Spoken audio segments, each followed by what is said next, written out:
প্রিয় শিক্ষার্থী বন্ধুরা, আশা করি সবাই ভালো আছেন, সুস্থ আছেন, নিরাপদে আছেন। আশা করি সবকিছু ঠিক আছে। আমি একজনকে লাইনে এসে জিজ্ঞাসা করে নিই। দিলরুবা আপু, বলবেন সবকিছু ঠিক আছে কিনা? হ্যাঁ, আসসালামু আলাইকুম। হ্যাঁ, ওয়ালাইকুম আসসালাম। সবকিছু ঠিক আছে আপু? জি স্যার, সবকিছু ঠিক আছে, আপনাকে দেখা যাচ্ছে, সব আচ্ছা, ক্লিয়ার। Thank you. আচ্ছা, আজকে আমরা দ্রুত এই সাবজেক্টটি শেষ করব। এই দুইটা সাবজেক্ট আমাদের পেন্ডিং আছে, এসআর অ্যাক্ট এবং এভিডেন্স এভিডেন্স অ্যাক্ট। এই দুইটা আইন শেষ করে আমরা তখন রিভিশন ব্যাচে আরো মনোযোগ দিতে পারবো। তো যেহেতু নতুন যারা স্টুডেন্ট আছে তাদের জন্য এই দুইটা সাবজেক্ট শেষ করা জরুরি। আর যারা আগে থেকে আছেন আপনারা, তারা তো এর আগে একবার শেষ করেছেন, তাই না? জি স্যার। আচ্ছা, the specific relief act 1877 SR act, এখানে যে কয়টা টপিক দেখছেন এই টপিকের বাইরে ফাইনাল টাচ নোটে খুব একটা থাকছে না, সামান্য। অর্থাৎ আপনাদের ফাইনাল টাচ নোট যে একটু দেরিতে পেলে সমস্যা হবে, সেটা আমি মনে করছি না। আপনাদের এক সপ্তাহ পড়লে ফাইনাল টাচ নোটকে কাভার করা সম্ভব, এবং আমি প্রথম সপ্তাহতেই ফাইনাল টাচ নোটটা আপনাদের আয়ত্ত করে দিব। সেক্ষেত্রে এত প্যানিক হওয়ার কিছু নেই। এই ঈদের আগে অ্যাডভোকেটদের একটু চাপ থাকে, আবার গরম প্রচন্ড, সবকিছু মিলে মানে এমন অবস্থা। এই সিচুয়েশনটা একদিন আমি গল্প করব যে কি সিচুয়েশনে আমার দিন পার হলো। তা যাই হোক, এখন ভালো আছি, সুস্থ আছি, আমি কাজ করছি আপনাদের জন্য। ক্লাসটা এগিয়ে নিই, তারপরে আমি কথা বলবো। Topic one, recovery of possession of immovable property. এটা আমরা জানি যে ধারা 8 এবং 9-কে টার্গেট করে স্থাবর সম্পত্তি দখল পুনরুদ্ধারের বিষয়ে এই টপিকটাকে ডিজাইন করা হয়েছে। এই টপিক থেকে একটা প্রশ্ন আসার সম্ভাবনা 90%। এবার বলা হচ্ছে, সুনির্দিষ্ট প্রতিকার আইনে স্থাবর সম্পত্তির দখল পুনরুদ্ধারের জন্য কি কি বিধান আছে। তার মানে 8 এবং 9 ধারা, উভয় ধারা আলোচনা করতে হবে। এটা সবচেয়ে বড় প্রশ্ন। ধারা উল্লেখ আলোচনা করুন। এই প্রশ্নটা আবার একটু ভিন্ন ভাবেও আসতে পারে। কেমন ভিন্ন ভাবে আসতে পারে? কোনো ব্যক্তিকে স্থাবর সম্পত্তি হইতে বেদখল করা হইলে উহা পুনরুদ্ধারের জন্য সুনির্দিষ্ট প্রতিকার আইনের কি কি বিধান আছে, সংশ্লিষ্ট বিধানাবলী বিস্তারিত আলোচনা করুন। আমরা যখন এসআর অ্যাক্টের 8 ধারা এবং 9 ধারা পড়ি, 8 ধারা 9 ধারা শুনলেই আমাদের কয়েকটি তথ্য মাথায় আসতে হবে, যেটা আমরা এমসিকিউ এ পড়েছি। 8 ধারায় বেসিক কি, এখানে সত্য এবং দখল উভয় বিবেচ্য। মানে যার, যিনি বাদী, তার মালিকানা থাকতে হবে। অর্থাৎ তার হয় দলিল থাকতে হবে, অথবা রেকর্ড সূত্রে তিনি মালিক হবেন, অথবা ওয়ারিশ সূত্রে মালিক হবেন। যেইভাবে হোক না কেন তিনি মালিক হবেন। তারপরে তিনি দখলে ছিলেন এবং 12 বছরের মধ্যে তিনি দখল থেকে বেদখল হয়েছেন। তার মানে সত্য প্রমাণ করতে হবে, বা টাইটেল বা মালিকানা। তারপরে প্রমাণ করতে হবে বেদখল, তিনি দখলে ছিলেন, বেদখল হয়ে গেছেন। এইটা হচ্ছে বিষয়। আর এইটার তামাদি আইনের যে 142 ধারায় মেয়াদ হচ্ছে 12 বছর। আর এই যে মামলা, এটা সরকারের বিরুদ্ধেও করা যায়, এবং এটা একটা বড় মামলা, তাই এটার কি আছে, আপিলের বিধান আছে। যেখানে আপিলের বিধান আছে, আপিল না করা গেলে সেখানে রিভিউও করা যায়। তাহলে 8 ধারা নিয়ে এতটুকুই গল্প আমরা এমসিকিউ এ জেনেছি। এবং 9 ধারা নিয়ে যদি কথা বলি, তাহলে 9 ধারা সম্পর্কে কি জেনেছি? প্রথমেই 9 ধারায় সরকারের বিরুদ্ধে মামলা করা যায় না, কেন? এটা একটা ছোট মামলা। এবং 9 ধারায় মামলা করতে হলে 6 মাসের মধ্যেই মামলা করতে হয়। কোথা থেকে 6 মাস? বেদখল হওয়ার থেকে 6 মাস। এবং যেহেতু এটা একটা ছোট মামলা, তাই এর কোনো কি নাই, আপিল এখতিয়ার নাই। তাহলে আপিল এখতিয়ার যেখানে থাকে না, সাধারণত বিকল্প হিসেবে কি থাকে? রিভিশন এখতিয়ার থাকে। তাই এটার কি এখতিয়ার আছে? রিভিশন এখতিয়ার আছে। এবং এইটা তামাদির মেয়াদ 6 মাস। 3 অনুচ্ছেদ 3, 6, 9 এভাবে শিখিয়েছিলাম তামাদ আইনের। দেখেন, 8 আর 9-এর বেসিক্স এমসিকিউ যেটা শিখেছি, এটা আশা করি এতটুকু অন্তত নলেজ আছে। তো এই নলেজটাকে আমরা কিভাবে খাতায় লিখবো, সেটা আমাদের এবার আমরা একটু দেখিয়ে দিই। যে বর্ণনামূলক প্রশ্ন কিভাবে আহ, উত্তর করতে হবে, সেটা ফাইনাল টাচ নোটের যে প্যাটার্ন ওয়ানের প্রশ্ন কিভাবে লিখতে হয় সেটা আমরা দেখেছি গত ক্লাসে। আজকে আমরা এখানেও একটু দেখে নিই। স্পেসিফিক রিলিফ অ্যাক্ট 1877 আইনের নাম অবশ্যই ইংরেজিতে লিখবো আমরা। একটি মৌলিক বা তত্ত্বগত আইন, অর্থাৎ সাবস্ট্যান্টিভ ল। যেমন পেনাল কোড একটি সাবস্ট্যান্টিভ ল, তেমনি সিভিলের ক্ষেত্রে এসআর অ্যাক্ট সাবস্ট্যান্টিভ ল।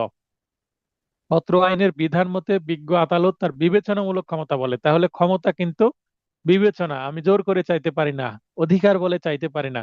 মামলা করে সে ডিক্রি দিতেই হবে এমন করা যাবে না। আদালতকে কি করতে হবে? সন্তুষ্ট করতে হবে। ক্ষতিগ্রস্ত পক্ষকে সুনির্দিষ্ট প্রতিকার প্রদান করে থাকেন। অত্র আইনের দ্বিতীয় খণ্ডের প্রথম অধ্যায়ে 8 ও 9 ধারায় সুনির্দিষ্ট স্থাবর সম্পত্তির দখল পুনরুদ্ধারের বিষয়ে বলা হয়েছে। তাহলে কোথায় আছে সেটা বলে দিলাম। এরপরে এসআর অ্যাক্টের 8 ধারার বিধান। 8 ধারার বিষয়বস্তু হলো সুনির্দিষ্ট স্থাবর সম্পত্তি পুনরুদ্ধার করা, অর্থাৎ রিকভারি অফ ইমুভেবল প্রপার্টি। অত্র ধারার বিধান মতে সুনির্দিষ্ট স্থাবর সম্পত্তি দখলের অধিকারী ব্যক্তি দেওয়ানি কার্যবিধি অনুযায়ী তা নির্ধারিত উপায়ে পুনরুদ্ধার করতে পারে। একটা ইংরেজি বারবার এমসিকিউ আসে, সেই ইংরেজিরই এখানে অনুবাদ করা হয়েছে। অত্র আহ, অল্প কথায় বলতে গেলে বা অন্য কথায় বলতে গেলে, যদি কোনো ব্যক্তি দখলভুক্ত কোনো স্থাবর সম্পত্তি দখল হারিয়ে ফেলে, মানে বেদখল হয়ে যায়, তবে সে ব্যক্তি দেওয়ানি কার্যবিধির বিধান মোতাবেক তা উদ্ধার করতে পারবে। অত্র ধারাটির বিবেচ্য বিষয়সমূহ নিম্নে আলোকপাত করা হলো। আমাদের কি হয়ে গেল? সূচনা হয়ে গেছে। প্রথমে পুরো প্রশ্নের সূচনা, আর দ্বিতীয়ত 8 ধারার সূচনা। এরপরে আমরা দখল, মানে দখলে তিনি ছিলেন, কিভাবে দখল করে মানুষ, অথবা জমি বর্গা নিয়ে দখলে থাকে, বা জমিতে গাছ লাগিয়ে দখল, বাড়ি ভাড়া নিয়ে দখল, বলপূর্বক বল প্রয়োগ পূর্বক বা জোরপূর্বক ইত্যাদি উপায়ে দখল করা যায়। তো এই দখলটা আসলে কিভাবে করেছে, সেটা কিভাবে ছিল, সেটা আমাদের প্রমাণ করতে হবে। তারপরে দখলচ্যুতি বা বেদখল, তার প্রথমে দখলে ছিল, তারপরে বিগত 12 বছরের মধ্যে সে বেদখল হয়ে গেছে। তারপরে সত্ত্ব বা মালিকানা, যে মামলা করছে তার কি থাকতে হবে? মালিকানা থাকতে হবে। পড়ে নেবেন, তাহলেই সহজ। যেমন সত্ত্ব হলো কোনো সম্পত্তির মালিকানার আইনগত একটা স্বীকৃতি। দেওয়ানি আদালতে মোকদ্দমা দায়ের করতে হবে। তারপরে এগুলো হওয়ার পরে অত্র ধারায় মোকদ্দমা দায়েরের তামাদি কত, একটু আগে বলেই দিয়েছি। অত্র ধারায় দায়েরকৃত মোকদ্দমার ফলাফল কি? 8 ধারায় যদি মামলা করা হয় তাহলে কি হবে? 8 ধারায় বিধান মতে দায়েরকৃত মোকদ্দমার বিজ্ঞ আদালত শুধুমাত্র পক্ষগণের সত্য বিশেষভাবে বিবেচনায় নেবেন। উভয় পক্ষের মাধ্যমে আগত সাক্ষ্য প্রমাণে, মানে বাদী পক্ষ এবং আসামি পক্ষ কি সাক্ষ্য প্রমাণ দিল, ডকুমেন্টারি এবং ওরাল, সত্য বিষয়ে বাদীর দলিলাদি সঠিক মর্মে বাদী প্রমাণ করতে সক্ষম হলে বিজ্ঞ আদালত বাদীর অনুকূলে রায় প্রদান পূর্বক ডিক্রি প্রদানের নির্দেশনা দিবেন। তাহলে ডিক্রি পেয়ে যাবে বাদী। উক্ত ডিক্রির ভিত্তিতে অপরপক্ষ ডিক্রিদার পক্ষকে নালিশের সম্পত্তি দখল বুঝিয়ে না দিলে, যদি বুঝিয়ে দেয় ভালো, যদি না দেয় তাহলে কি করতে হবে? জারি করতে হবে।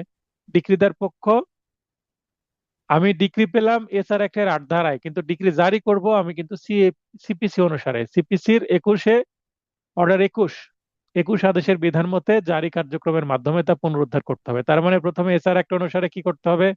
মামলা করতে হবে, ডিগ্রি পেলেন 8 ধারা অনুসারে, এরপরে জারি করতে হবে।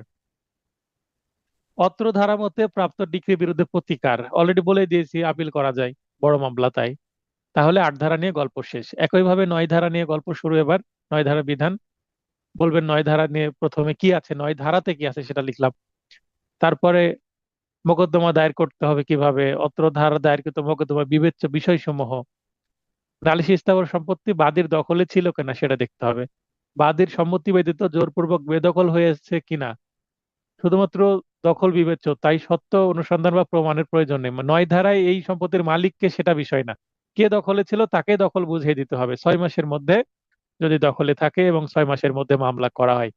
এখানে 9 ধারায় সত্ত্ব বা মালিকানা দেখা হয় না, এই সম্পত্তির মালিক কে সেটা দেখা হয় না, শুধু দখল দেখা হয়।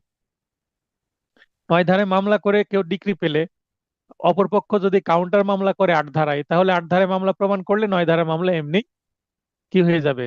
ভ্যানিশ হয়ে যাবে, কোনো কাজ থাকবে না, মানে এটাকে বলহীন বলে। আমাদের মেয়াদের মধ্যে মোকদ্দমা আনয়ন করেছে কিনা, এইগুলো বিষয় দেখবে আদালত। দেওয়ানি আদালতে মোকদ্দমা দায়ের করতে হবে 9 ধারায়। তারপরে অত্র মোকদ্দমায় দায়েরের তামাদির মেয়াদ অলরেডি বলে দিয়েছি, 6 মাস, 3 অনুচ্ছেদ অনুসারে। দায়েরকৃত মোকদ্দমার ফলাফল কি হবে? তাহলে এটাতেও 9 ধারায় যদি পাওয়া যায়, 21 ধারায়, 21 আদেশে ডিক্রি জারি করতে হবে। অত্র ধারা মতে ডিক্রি ও আদেশের বিরুদ্ধে প্রতিকার কি, অলরেডি বলে দিয়েছি যে রিভিশন করতে হবে, মহামান্য হাইকোর্টে রিভিশন। সরকার কর্তৃক দখলচ্যুত যদি হয় সরকারের বিরুদ্ধে মামলা করা যাবে না, অলরেডি আমি বলেই দিয়েছি। মানে প্রথম 2 মিনিটেই আমি এই প্রশ্নের পুরো থিম বলে দিয়েছি। এমসিকিউ যেটা শিখেছেন সেটা কিন্তু এখানে বাক্যে পরিণত করতে হবে। আমি যে ভাষা দিয়েছি সেই ভাষাতে কি লিখতে হবে না, আপনি নিজের ভাষায় লেখেন, সমস্যা নেই। আমি পয়েন্ট আউট করে লিখেছি, পয়েন্ট আউট করে লিখলে ভালো। যদি পয়েন্ট মনে না থাকে আপনি ঢালাও লিখতে পারেন, সমস্যা নেই। এখানে 10 নম্বরে আপনাকে 8 পেতে হবে তা না, 10-এ আপনি 6 পান, অন্য প্রশ্নে ধ্যান বেশি দেন। এই বর্ণনামূলক প্রশ্ন কম আসে। 7টার মধ্যে আপনার প্রশ্ন লিখতে হবে, 7টা প্রশ্ন লিখতে হবে, তার মধ্যে ক খ আছে, তো কয়ে আসে বর্ণনামূলক প্রশ্ন। তো এই একেবারে 10 নম্বরের বড় ধরনের প্রশ্ন তো আপনি 5টাও পাবেন না, এর কম পাবেন। তো 5টা প্রশ্ন লেখার জন্য আপনার এখানে এত তো গুরুত্ব দেওয়ার দরকার নেই। এই প্রশ্নটা যদি কমনও না পান আপনি, তাহলে বানিয়ে লিখে আসলেও 5-এ অন্তত 10-এ 5 অন্তত পাবেন। 4 পেলেন, তো 4 পেলেন, তাহলে আপনাকে এখানে গুরুত্ব কম দিতে হবে। তার মানে এই বর্ণনামূলক প্রশ্ন বা টাইপ 1 টাইপের যে প্রশ্ন, প্যাটার্ন 1 প্রশ্ন যে আমি দেখালাম গত ক্লাসে, তো সেটার জন্য আপনাকে বেশি প্যানিক বা কষ্ট করার দরকার নেই। এখানে আপনি কম পড়বেন। আমি নোটে সাজেশনটা আমি দিয়ে দিচ্ছি, ক্লাস শেষে আমি সাজেশনটা দিয়ে দিব পিডিএফ আকারে। ফাইনাল টাচ থেকে সাজেশনে আমি দেখবেন যে 1 স্টার 2 স্টার 3 স্টার করেছি, এবং নিচে বলেও দিয়েছি আমি যে যারা কম পড়তে চান জাস্ট 3 স্টার পড়লেই হবে, 1 স্টার 2 স্টার পড়ার দরকার নাই। তবে আমি রেকমেন্ড করব 2 স্টার এবং 3 স্টার পড়বেন, 1 স্টার বাদ দিতে পারবেন। আর যারা একটু বেশি পড়তে চান সব পড়বেন, 1 স্টার গুলো একবার করে অন্তত পড়েন, 2 স্টার 2 বার পড়েন, 3 স্টার 3 বার পড়েন। স্টারের সংখ্যা অনুসারে পড়বেন বেশি। 3 স্টার মানে অন্তত 3 বার রিভিশন করবেন, 2 স্টার মানে 2 বার রিভিশন করবেন, 1 স্টার মানে একবার পড়লেই হবে। এইভাবে আপনাকে নোটটা শেষ করবেন। আর এটা তো আপনার শেষ করা আছে, মানে 70% ওকে হয়ে আছে আপনার প্রস্তুতি। এখান থেকে আপনি অনেক কমন পাবেন, ট্রাস্ট মি, এখান থেকে কমন পাবেন এই নোট থেকে। The code of criminal procedure 1908-এর 145 ধারায় মামলা। 8 নম্বর পয়েন্ট, অর্থাৎ 9 ধারায় মামলা করার পরে কেউ যদি পাশাপাশি 8 ধারায় মামলা করে সেক্ষেত্রে কোনো সমস্যা হবে কিনা। তাহলে 9 ধারার বিধান মতে মোকদ্দমা দায়েরের পূর্বে বা পরে একই বিষয়বস্তু বা স্থাবর সম্পত্তি বিষয়ে শান্তিভঙ্গের আশঙ্কা দেখা দিলে ফৌজদারি কার্যবিধি। আর 145 ধারায় জেলা ম্যাজিস্ট্রেট আদালতে, জেলা ম্যাজিস্ট্রেট বলতে এখানে আমরা অতিরিক্ত জেলা ম্যাজিস্ট্রেটই করি, কিন্তু জেলা ম্যাজিস্ট্রেট কোর্টই বলা হয় সেটাকে, মামলা দায়েরের ক্ষেত্রে কোনো প্রতিবন্ধকতা নেই। অর্থাৎ 9 ধারায় মামলা করলে এখানে 145 ধারা আপনার এডিএম কোর্টে মামলা করতে কোনো সমস্যা নাই, আগেও করা যাবে পরেও করা যাবে। অর্থাৎ একটা মামলা করার কারণে আরেকটা মামলা প্রতিবন্ধকতা সৃষ্টি করবে না।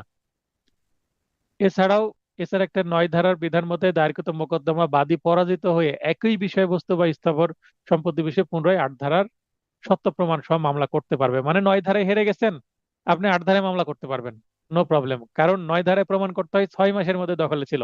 বিবাদী প্রমাণ করে দিয়েছে স্যার 6 মাসের মধ্যে সে দখলে ছিল না, সে অনেক আগে দখলে ছিল। কিন্তু বর্তমানে আমরা এই দীর্ঘ 2 বছর হলে দখলে আছি, বিবাদী প্রমাণ করে দিয়েছে 2 বছর ধরে দখলে আছি। তখন 8 ধারায় মামলা করলো, মামলা করে বললো আমি স্যার 12 বছর আগে দখলে ছিলাম, 12 বছরের মধ্যে। তাহলে তো 9 ধারায় তো 2 বছর যদি প্রমাণ হয়ে থাকে, 8 ধারায় তো সহজেই জিতে যাবে বাদী। এরপরে একটু আগে যেটা পড়লাম, 8 ও 9 ধারার মধ্যে পার্থক্য অলরেডি ক্লাসের শুরুতে আমি বলেই দিয়েছি, 8 এবং 9 ধারার পার্থক্য গুলো কি কি হবে। তো এখানে ধারার শিরোনামে কি বলা আছে? 8 ধারায় বলা হচ্ছে সুনির্দিষ্ট স্থাবর সম্পত্তি পুনরুদ্ধার, অর্থাৎ recovery of specific immovable property. আর 9 ধারার শিরোনাম কি, মানে হেডিং, স্থাবর সম্পত্তি দখলচ্যুত ব্যক্তি কর্তৃক মোকদ্দমা। এটা আইনের কথা, তাই আমি এখানে দুই পাশে কোটেশন দিয়ে দিছি।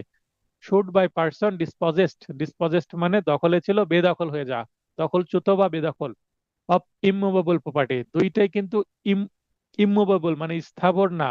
হ্যাঁ, স্থাবর সম্পত্তির ক্ষেত্রে মুভেবল না, ইমুভেবল। আর 10 এবং 11 ধারা হচ্ছে মুভেবল বা অস্থাবর সম্পত্তির ক্ষেত্রে। তো সেটা খুব একটা গুরুত্বপূর্ণ না। আমরা কখনো বাস্তবে 10 এবং 11 ধারায় মামলা করি না, কারণ আমার একটা মোবাইল ফোন আমার দখল থেকে আরেকজনের দখলে চলে গেছে। পেনাল কোডে তো আমার কি আছে? চুরি আছে, বলপূর্বক আদায়, দস্যুতা, ডাকাতি, বিষয়ভঙ্গ, তারপরে তছরূপ, এগুলোর সেকশন তো আছেই। সেগুলো এই মোবাইল ফোনটাকে উদ্ধারের জন্য আমি কেন সিভিল কোর্টে মামলা করব? কিন্তু বিদেশে হলে সিভিল কোর্টে মামলা করে, বিদেশে সিভিল কোর্টের গুরুত্ব বেশি, কারণ সেখানে কম্পেনসেশনের পরিমাণ অনেক বেশি। ফৌজদারি মামলা কম হয় বিদেশে, আমাদের বাংলাদেশে ফৌজদারি মামলা বেশি হয়। টর্ট বলে একটা আইন আছে, আপনারা পড়েছেন। আপনারা যেখানেই ল করেন না কেন টর্ট পড়ানো হয়, তো টর্টের ব্যবহার বাংলাদেশে কম, মামলাই হয় না। তো আমি পরিকল্পনা করেছি টর্টের মামলা করা শুরু করব। টর্টের মামলা করলে কোর্ট একটা হিউজ অ্যামাউন্টের কম্পেনসেশন দিতে পারেন। এটা প্র্যাকটিস নাই, প্র্যাকটিস শুরু করা উচিত আমাদের। কারণ এখানে আমরা কুইক রিকভারি চাই, দ্রুত আমার একটা রেমেডি চাই। দ্রুত রেমেডি না হলে মক্কেলকে ধরে রাখা বিপদ, কিন্তু টর্ট আইনে মামলা প্রমাণ করতে গেলে দেরি হবে। সেক্ষেত্রে একটা আইফোন হারাই গেছে, আইফোনের দাম 2 লক্ষ টাকা, কিন্তু তার জন্য সে আইফোনের দাম প্লাস ব্যাংকিং ইন্টারেস্ট সহ মামলা চলতে চলতে যদি 5 বছর চলে, 5 বছর পর সে 2 লক্ষ টাকার পরিবর্তে কয় টাকা পাবে? 5 লক্ষ টাকা পেয়ে যাবে। তাহলে ভালো না খারাপ হলো? ভালোই হবে বাদীর, কিন্তু ধৈর্য তো ধরতে পারে না। উদ্দেশ্য, আট ধারার উদ্দেশ্য হলো প্রকৃত স্বত্বাধিকারী বা মালিককে অনুসন্ধান করা এবং নালিশি স্থাবর সম্পত্তি তাকে ন্যস্ত করার মাধ্যমে ন্যায় বিচার নিশ্চিত করা। পক্ষান্তরে নালিশি স্থাবর সম্পত্তি বিষয়ে শান্তিভঙ্গ রোধকল্পে বিজ্ঞ আদালতের মাধ্যমে আপাতত শান্তিপূর্ণ সমাধান প্রদান করাই 9 ধারার অন্যতম উদ্দেশ্য। মানে 9 ধারায় মামলা করলে দ্রুত কে দখলে ছিল সে দখলে যাবে, কে মালিক এত কাগজপত্র দেখার সময় নাই কোর্টের। তাহলে কি হবে? দ্রুত একটা সমাধান হবে তাই। মানে এটা হচ্ছে কুইক রেমেডি। ইমার্জেন্সি একটা সিচুয়েশন হলে 9 ধারায় মামলা করে দ্রুত একটা রেমেডি দেওয়া হয়। আর 8 ধারা হচ্ছে ইমার্জেন্সি না, এখানে ধীরে ধীরে চিকিৎসা করতে হবে। মোকদ্দমা করার কারণ বা কজ অফ অ্যাকশন, 8 ধারার বিধান মতে যদি কোনো ব্যক্তি দখলভুক্ত কোনো স্থাবর সম্পত্তি দখল হারিয়ে ফেলে তবে সে দেওয়ানি কার্যবিধির বিধান মতে তো উদ্ধার করতে পারে। মানে কজ অফ অ্যাকশন তৈরি হলে তাকে যেতে হবে হচ্ছে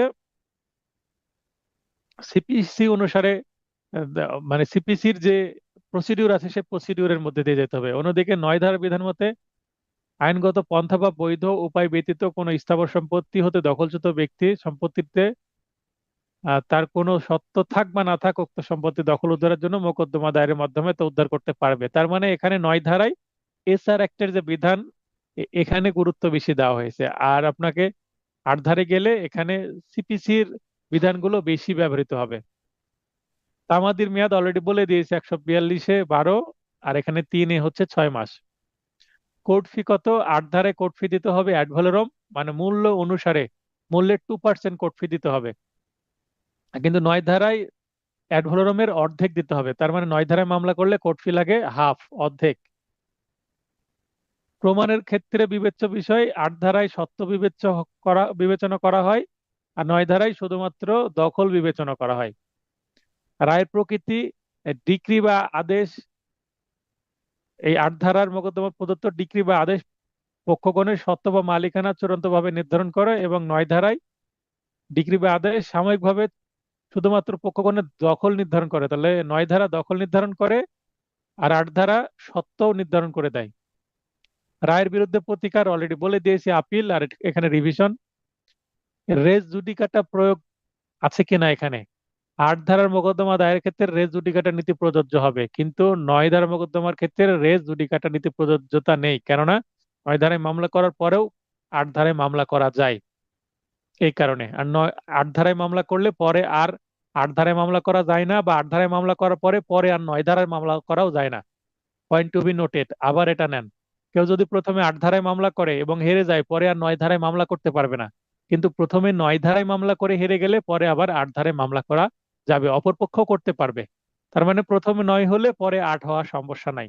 তো প্রথমে 8 হয়ে গেলে বড় মামলা আগে করে ফেলেছে, ছোট মামলার আর কাজ নাই। একটা কথা আছে যে এ, হাতি ঘোড়া গেল তল, মশা বলে কত জল। তো এই 8 ধারা মামলা হচ্ছে বড় মামলা, হাতি ঘোড়ার মতন। সেটা যদি নদীর মধ্যে তলিয়ে যায়, তাহলে মশা এসে যদি বলে এবার দেখি জল কত আছে, তখন 9 ধারা দিয়ে আর কাজ হবে না। 8 ধারা যদি ফেল করে, 9 ধারা দিয়ে মামলা করারই সুযোগ নেই। সরকারের বিরুদ্ধে মামলা 8 ধারায় করা যায়, 9 ধারায় করা যায় না। এটা আমরা সবই জানি, এমসিকিউ থেকে জানি এগুলো। তাহলে 10টা পয়েন্ট দিয়েছি, এখান থেকে যদি বড় 7 নম্বরের প্রশ্ন আসে আপনারা 10টার মধ্যে অন্তত আপনি এটা লিখতে পারবেন। আর যদি 5 নম্বরের জন্য আসে অন্তত 2টা পয়েন্ট বেশি লেখার চেষ্টা করবেন।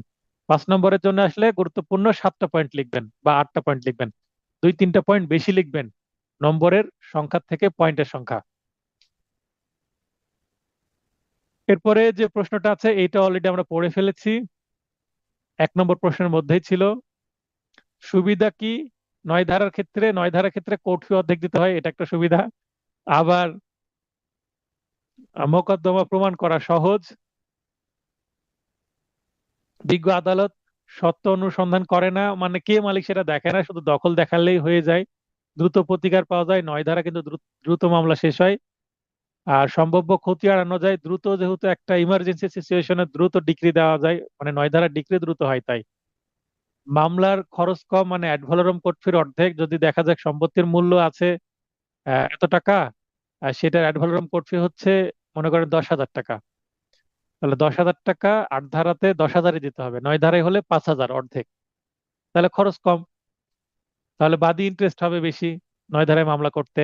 রেস জুডিকেটর নীতির প্রয়োগ আছে কি নাই, সেটা 9 ধারায় প্রয়োগ নেই, কিন্তু 8 ধারায় প্রয়োগ আছে। 6টা পয়েন্ট দিয়ে দিয়েছি, 5 নম্বরের জন্য পারফেক্ট উত্তর। কার বিরুদ্ধে 9 ধারায় মামলা করা যায় না? সরকারের বিরুদ্ধে। কর্তৃপক্ষ যদি সরকার হয় তাহলে এই যে এখানে যে এই প্রশ্নটা থেকে কিন্তু প্রবলেমেটিক প্রশ্ন আসার একটা সম্ভাবনা আছে। কেন, কিভাবে আছে? মনে করেন যে একটা সরকারি কর্তৃপক্ষের কথা বললো, বলে একটা সিচুয়েশন দিয়ে দিল যে বেদখল করে দিয়েছে একজন ব্যক্তিকে, রহিমকে বেদখল করে দিয়েছে রাজুক, রাজধানী উন্নয়ন কর্তৃপক্ষ। আর রাজুক তো সরকারি প্রতিষ্ঠান, সরকারের একটা স্থানীয় সরকার প্রতিষ্ঠান। তো রাজুক যদি রহিমকে উচ্ছেদ করে ফেলে, তাহলে 9 ধারায় রহিম মামলা করতে পারবে না রাজুকের বিরুদ্ধে, 8 ধারায় করতে পারবে, যদি সম্পত্তিটা তার হয় এবং সেইটা নিয়ম মেনে, মানে যে অ্যাকুইজিশন আইন অনুসারে যদি নেওয়া না হয়, ক্ষতিপূরণ যদি দেওয়া না হয়। এভাবে প্রশ্ন আসলে তখন 8 আর 9-এর থিমটা বুঝে এবং সেটা সরকারি কর্তৃপক্ষ কিনা সেটা বুঝে উত্তর করতে হবে। 9 ধারা ডিক্রিভেদ প্রতিকার কি, অলরেডি 1 নম্বর আমরা প্রশ্নের মধ্যে, 2 নম্বর প্রশ্নের মধ্যে পড়ে ফেলেছি। এবার একটা প্রবলেমেটিক প্রশ্ন পড়ি। ক এক খণ্ড জমির মালিক, জমির পরিমাণ উল্লেখ নাই, জাস্ট এক খণ্ড, মনে করেন 5 কাঠা, 2 কাঠা, বা যদি আমরা শতাংশ বলি 10 শতাংশ। কিন্তু জরিপ কর্মচারীদের ভুলে ওই জমি ক্ষয় নামে রেকর্ড হয়েছে। জমি ক্ষয়ের কিন্তু রেকর্ডে চলে আসছে, মনে করেন আরএস রেকর্ড চলে আসছে ক্ষয়ের নাম, করিমের সম্পত্তি হয়ে গেছে এবার খলিলের নামে, এবং সে সুযোগে খলিল ওই জমি থেকে করিমকে বেদখল করেছে। করিমের প্রতিকার কি? সংশ্লিষ্ট বিধানাবলী উল্লেখপূর্বক যুক্তি সহ আলোচনা করুন। ক কে করিম আর খ কে খলিল বলছি, যেন বুঝতে সুবিধা হয়। তো এখানে আমি যে স্টাইলে আপনাদেরকে শিখেছি, এটা সবচেয়ে বড় এবং পারফেক্ট স্টাইল। 4টা পয়েন্টে ঘটনা প্রশ্নের মধ্যেই আছে, বিচার্য বিষয়ে যা জানতে চাইলো সেটা প্রশ্নের মধ্যেই আছে। এবং এখানে দেখেন প্রাসঙ্গিক আইন সিদ্ধান্ত না বলে আমি এখানে প্রশ্নে কি চেয়েছে, ক এর মানে করিমের আইনগত প্রতিকার কি, তাই আমি এখানে ডিরেক্ট বলে দিচ্ছি ক এর আইনগত প্রতিকার। ওই প্রাসঙ্গিক আইন আর সিদ্ধান্তে না গিয়ে একটু ভিন্ন স্টাইলে করছি, এভাবেও করা যাবে। আলোচ্য প্রশ্নে ক এর আইনগত প্রতিকার সম্পর্কে যে স্পষ্ট ধারণা লাভ করা যায় তা নিম্নরূপ কি। প্রথমত, ক 9 ধারার বিধান অনুসারে মামলা করে খ এর বিরুদ্ধে মোকদ্দমা দায়েরের মাধ্যমে উদ্ধার করতে পারবে। এক্ষেত্রে শুধু বিবেচ্য করা হয়, মানে শুধু দখল বিবেচ্য, তাই সহজে ও দ্রুত সময়ের মধ্যে প্রতিকার লাভ করতে পারবে। 9 ধারা মামলা সব করতে পারবে, এবং 8 42 ধারায় মামলা করতে পারবে। তাহলে 42 ধারায় সত্য ঘোষণা, 8 ধারায় আবার দখলটা উদ্ধার করে নেওয়া। আবার বলা হচ্ছে যে দুইটার কিছুই করলো না, উপরোক্ত দুইটি প্রতিকারের যে কোনো একটির মাধ্যমে ক প্রতিকার প্রাপ্তির পর, তার মানে উপরের যে কোনো একটা, অর্থাৎ ডিগ্রি লাভের পর উক্ত ডিগ্রির ভিত্তিতে সংশ্লিষ্ট সহকারী কমিশনার ভূমি, মানে এসি ল্যান্ড ভূমি নিকট আবেদন করে রেকর্ডের ভুলটি সংশোধন করে নিজ নামে রেকর্ড করে প্রণয়ন করে নিতে পারবেন। 3 নম্বর পয়েন্টটা দেওয়া জরুরি না, আপনারা যদি মনে করেন 3 নম্বর পয়েন্টটা আমার বুঝতে সমস্যা, দ্বারা প্র্যাকটিক্যাল বোঝেন না, আপনারা 3 নম্বর পয়েন্টটা দিবেন না। এবার আরো একটি প্রবলেমেটিক প্রশ্ন পড়ি। এক ব্যক্তি আপনার নিকটে এসে জানায় তাকে তাকে তার সম্পত্তি থেকে বেদখল করা হয়েছে এবং সে উক্ত সম্পত্তি পুনরুদ্ধার করতে চায়। আচ্ছা, তাহলে আপনি 9 ধারা মোতাবেক উক্ত সম্পত্তি দখল উদ্ধারের জন্য মামলা দায়েরের সিদ্ধান্ত নিলেন, মানে 9 ধারায় মামলা করবেন, ছোট মামলা। আপনি তার থেকে কি কি বিষয় জেনে নেবেন, আর্জিতে অন্তর্ভুক্ত করুন। এরপরে ওই মামলাতে বিবাদী তার লিখিত বর্ণনায় উল্লেখ করে যে বিরোধীয় সম্পত্তিতে তার সত্ত্ব আছে, মানে 9 ধারায় মামলায় বিবাদী সত্ত্ব দাবি করছে, কারণ তিনি উক্ত সম্পত্তি প্রকৃত মালিকের নিকট হতে ক্রয় করেছেন। বিবাদীর এই যুক্তি আপনি কিভাবে মূল্যায়ন করবেন? তার মানে বিবাদী যদি দাবি করে তাহলে তাকে কিভাবে কাউন্টার দিবেন, এটাই জানতে চাওয়া হচ্ছে। তাহলে ঘটনায় এই ঘটনাটুকু আসবে। আশা মানে ঘটনায় যেটা বলা হচ্ছে এটার পরে কি কি দিব, এবার আমরা একটু ভিন্নভাবে উত্তর করছি যে নালিশি সম্পত্তির প্রকৃতি কি। নালিশি মানে কি কি জানবো তার কাছ থেকে, আমার মক্কেলের কাছ থেকে জানবো যে কি সম্পত্তির বিষয়, এটা কি কোনো গাড়ি, এটা কি কোনো বাড়ি, না জমি নাকি। তাহলে নালিশি সম্পত্তি প্রকৃতি কি, স্থাবর না অস্থাবর। সম্পত্তিতে কোনো স্থাবর সম্পত্তি কিনা তা নিশ্চিত হবো, কারণ স্থাবর না হলে তো আমি নয় ধারা মামলা করতে পারবো না। সেই কারণে নালিশি সম্পত্তির তফসিল কি, মানে কোন এলাকার সম্পত্তি, যেমন আমাদের রাজশাহীর পুঠিয়ার না দুর্গাপুরের তাহলে আমি স্থানীয় এখতিয়ার তো জানতে হবে আমাকে, কোন কোর্টে মামলা করব। তাই কাগজ দেখলেই বুঝতে পারবো, এগুলো তো জেনে নেব। নালিশি সম্পত্তির পরিমাণ কত, কারণ পরিমাণ হলে এর আনুমানিক মূল্য বা ভ্যালুয়েশন বা তাইদাদ আমি জানতে পারবো। সেক্ষেত্রে আমি কোর্টের যে আর্থিক এখতিয়ার সেটা নির্ধারণ করতে পারবো। তাহলে কোন কোর্টে যাব সিদ্ধান্ত নেব, সহকারী না সিনিয়র সহকারী না যুগ্ম জেলা জজ। সম্পত্তির মূল্যমান বা তাইদাদ সেটা আমরা নির্ধারণ করব। বাদীর দখল, বাদী বৈধ উপায়ে দখলে ছিল কিনা, না সে জোর করে আবার দখলে ছিল। এবং সে বেদখল হলো কি করে, বৈধ উপায়ে বেদখল হয়েছে কিনা, সে নিজে বিক্রয় করে দিয়েছে কিনা, বিক্রয় করে আবার সেটা দখল নিতে চাচ্ছে কিনা। বেদখলের ব্যাপ্তি অর্থাৎ বেদখলের সময়কাল 6 মাস অতিক্রম হয়েছে কিনা, অতিক্রম হয়ে গেলে তো নয় ধারায় মামলা করতে পারবো না। যার বা যাদের দ্বারা বেদখল অর্থাৎ বিবাদীদের নাম ঠিকানা নিব। এবং প্রয়োজনীয় প্রমাণাদি, সে যে 6 মাসের মধ্যে দখলে ছিল তার সম্পর্কে কোনো প্রমাণ আছে কিনা। যেমন সে যদি সেখানে ঘর নির্মাণ করে থাকে তাহলে বিদ্যুৎ বিল, গ্যাস বিল, আনুষঙ্গিক যে বিল, হোল্ডিং চার্জ, এগুলো দিয়েছে কিনা, বা সে খাজনা দিয়েছে কিনা যদি কৃষি সম্পত্তি হয় সেক্ষেত্রে, বা তার কোনো ফসল আছে কিনা, এলাকার লোকজন জানে কিনা সেটা। আরজিতে অন্তর্ভুক্ত বিষয় কি কি আরজিতে আমরা দিব, আরজির কন্টেন্টটা কি কেমন হবে। মক্কেলের সর্বর্কিত তথ্যের ভিত্তিতে মোকদ্দমা দায়েরের উদ্দেশ্যে আমি আরজিতে নিম্নলিখিত বিষয়সমূহ স্পষ্টভাবে উল্লেখ করব। বাদী বিবাদীর নাম সহ পূর্ণাঙ্গ ঠিকানা, এখানে আপনারা একটু সংশোধন করে নেন। বাদী ও বিবাদীর জাতীয় পরিচয়পত্র, যা বাদী বাদী ও বিবাদের জাতীয় পরিচয়পত্র নম্বর ও মোবাইল নম্বর। বাদী ও বিবাদীর বাদী ও বিবাদীর এখানে লিখে আছে নাম, তারপরে পূর্ণাঙ্গ ঠিকানা, এবং এখানে দিবেন হচ্ছে জাতীয় পরিচয়পত্র নম্বর ও মোবাইল নম্বর। জাতীয় পরিচয়পত্র নম্বর ও মোবাইল নম্বর নতুন অ্যামেন্ডমেন্ট অনুসারে এই দুইটা পয়েন্ট যুক্ত হয়েছে। নালিশি সম্পত্তি প্রকৃতি, তফসিল, চৌহদ্দি, পরিমাণ, আনুষঙ্গিক মূল্য বা তাইদাদ, এগুলো আমরা দিয়ে দিব। অত্র মানে একটা আরজি ড্রাফটিং এ কি কি থাকে সেগুলোই। অত্র আদালতের স্থানীয় আর্থিক এখতিয়ার আছে মর্মে ব্যাখ্যা, পূর্ববর্তী দখলের প্রকৃতি, কিভাবে দখলে ছিল, বাদীর বেদখল হয়েছে কিভাবে, সম্পত্তিতে বাদীর বেদখলের তারিখ অর্থাৎ কারণ, কজ অফ অ্যাকশন সৃষ্টির, এবং তামাদির বিষয়ে বর্ণনা, তামাদির মেয়াদের মধ্যে মামলা করা হচ্ছে। বাদীর পূর্ববর্তী দখল প্রমাণের জন্য প্রয়োজনীয় যে দলিলপত্র সেটা তালিকা বা ফিরিস্তি আকারে জমা দিতে হবে। দখল পুনরুদ্ধার তথা বাদীর অনুকূলে ও বিবাদীর প্রতিকূলে ডিক্রি প্রার্থনা করতে হবে। এই হচ্ছে 9টা পয়েন্ট একটা আর্জির কন্টেন্ট। এরপর 2 নম্বর বলছে বিবাদী এসে এই মামলায় বলছে যে এটা তো আমার সত্ত্ব আছে, মালিক আমি এই সম্পত্তির। তাহলে ঘটনা যেটা আমরা পড়লাম উপরে সেটাই। বিবাদী সত্য দাবি সংক্রান্ত যুক্তির মূল্যায়ন, এবার আমি দেখেন যে 2 পয়েন্টে শেষ করছি, কারণ প্রশ্ন অনুসারে আপনাকে এভাবে পয়েন্টগুলো মডিফাই করতে হবে। অথবা আপনি পয়েন্ট দিলেন না, যদি বুঝতে না পারেন কি পয়েন্ট দেবো, একটা আনকমন প্রশ্ন, জেনারেল কোশ্চিন না। জেনারেল যেমন পেনাল কোডের হলে আমরা কি দিচ্ছি, ঘটনা বিচ্ছেদ্য বিষয়, আর প্রাসঙ্গিক আইন এবং সিদ্ধান্ত, কিন্তু সেটা ম্যাচ করছে না এটার ক্ষেত্রে। সেক্ষেত্রে স্পেশাল পয়েন্ট দিতে হবে। অথবা বুঝতে না পারলে পয়েন্ট দিলেন না, পয়েন্ট বাদে আপনি লিখে দিলেন তাহলেই হবে। এছাড়া একটা 9 ধারা বিধান মতে আইনগত পন্থা বা বৈধ উপায় ব্যতীত কোনো স্থাবর সম্পত্তি হতে দখলচ্যুত ব্যক্তি সম্পত্তিতে তার কোনো সত্ত্ব থাক বা না থাক, উক্ত সম্পত্তির দখল উদ্ধারের জন্য মোকদ্দমা দায়েরের মাধ্যমে তা উদ্ধার করতে পারবেন। অত্র ধারার মূল বক্তব্য হলো দখলদারই দখলে থাকবেন। তাহলে আমরা অলরেডি কিন্তু এটা জানি যে 9 ধারায় দখল নিয়ে কথা বলতে হয়, সত্ত্ব নিয়ে কথা বলার সুযোগ নেই। বিবাদী সত্ত্ব নিয়ে যতই কথা বলুক, বাদী পক্ষের আইনজীবী বলবে স্যার সে সম্পত্তির মালিক কিনা এটা তো এখানে বলার সুযোগ নেই মামলায়। আমরা তো 9 ধারায় মামলা করেছি, প্রয়োজনে তিনি 8 ধারায় মামলা করুক ভিন্ন। সেই 8 ধারায় মামলা করে তিনি যদি ডিক্রি পান, তাহলে আমার 9 ধারার ডিক্রিটা কি হয়ে যাবে, রদ হয়ে যাবে, সেটা ভিন্ন জিনিস। কিন্তু তার 9 ধারায় সত্যর কথা বলার সুযোগ নেই, এটাই বলতে হবে। এই পয়েন্টটার জন্যই কিন্তু এই প্রশ্নটা করা হয়েছে। এবার আমরা টপিক 2, ডিক্লারেটরি শুট। মাঝখানে আরো কি আছে? আরো একটা মনে করেন যে এটার পরের চাপটা কি আছে?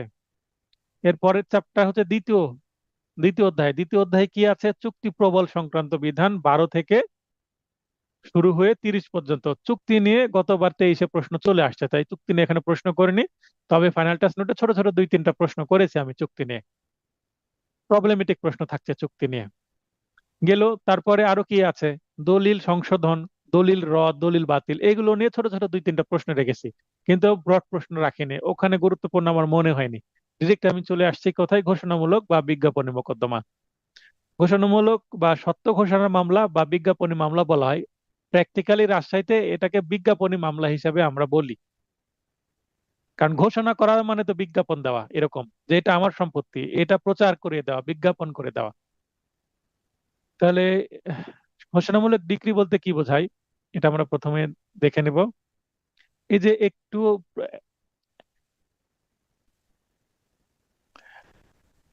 একটু আগে যে আমরা সাবস্ট্যান্টিভ ল, অত্র আইনের কোথায় আছে, এগুলো আমরা যদি সম্ভব হয় দিব। এগুলো দেওয়া খুব বেশি জরুরি না।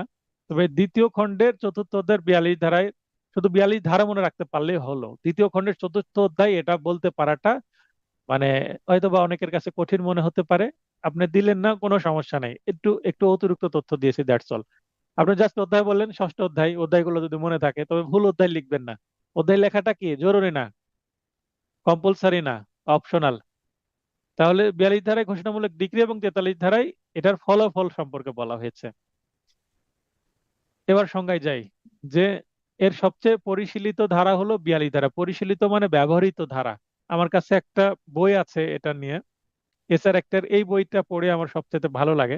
ও এই বইটা এই মুহূর্তে আমার এই এই সেলফে নাই, অন্য জায়গায় আছে। যাই হোক, পরিশীলিত মানে সবচেয়ে বেশি ব্যবহৃত। মানে আমি বলতে গেলে 3টা মামলা এখন পর্যন্ত আমার রেডি আছে আপনাদের নোট তৈরি করার জন্য। জাস্ট সমনগুলো লিখতে হবে, তাই ফাইলিং করতে পারলাম না ঈদের আগে। এবং আমার 7-8টা মামলা সবকিছু মিলে পেন্ডিং হয়ে আছে, তারপরেও গুরুত্ব দিচ্ছি। আর তারপরেও নওগাঁর একটা কাজ পেন্ডিং হয়ে আছে, তো এগুলো অন্যদিন গল্প করব। সবচেয়ে ফার্স্ট প্রায়োরিটি দিচ্ছি আপনাদেরকে, এবং আপনারা একটু আস্থা রাখেন। আহ মন খারাপ করবেন না। আমি যেটা আপনাদের জন্য করছি সেটা সহজে আপনারা অ্যাবজর্ব করতে পারবেন, এবং চাপ হবে না। অন্তত ঈদের 2 দিন একটু রিল্যাক্স থাকেন, সমস্যা নেই। অত্র ধারার বিধান অনুসারে কোনো ব্যক্তি তার আহ, আইনগত পরিচয় অর্থাৎ legal character, legal character Bangla হতে হচ্ছে আইনগত পরিচয়, বা কোনো সম্পত্তির অধিকার, any rights as to any property সম্পর্কে। এই যে ইংলিশ গুলো দিয়ে দিছি, দেওয়া জরুরি জরুরি না, দিলে ভালো, না দিলে সমস্যা নাই। ঘোষণার জন্য বিজ্ঞ আদালতে যে মোকদ্দমা দায়ের করে তাকে ঘোষণামূলক মোকদ্দমা বলে। ঘোষণামূলক মোকদ্দমার সংজ্ঞা দিয়ে দিলাম 42 ধারা অনুসারে। 42 ধারায় বাদী তার আইনগত পরিচয় বা অন্য কোনো সম্পত্তির বিষয়ে ঘোষণার জন্য বিজ্ঞ আদালতে মোকদ্দমা দায়েরের মাধ্যমে যে প্রতিকার লাভ করে তাকেই বোঝায় হচ্ছে ঘোষণামূলক ডিক্রি বলতে বোঝায়। এটা বলে দিলাম 2 ভাবে। আচ্ছা, ঘোষণামূলক মামলা সম্পর্কে বা ডিক্রি সম্পর্কে 42 ধারায় আমরা এই 1-2টা লাইনই পাচ্ছি। তাহলে এখানে তথ্য কি আছে? হ্যাঁ, তো যেটা আলোচনা করছিলাম আমরা, যে ঘোষণামূলক ডিক্রি কাকে বলে। তো 42 ধারায় যে সংজ্ঞা দেওয়া হয়েছে সেখানে পর্যাপ্ত তথ্য না থাকায় অল্প 2-3টা লাইন আছে সেখানে, মেবি 2টা সেন্টেন্স। তো সেটা পর্যাপ্ত না হয় আমাদের কার সহযোগিতা নিতে হবে? কেস ল।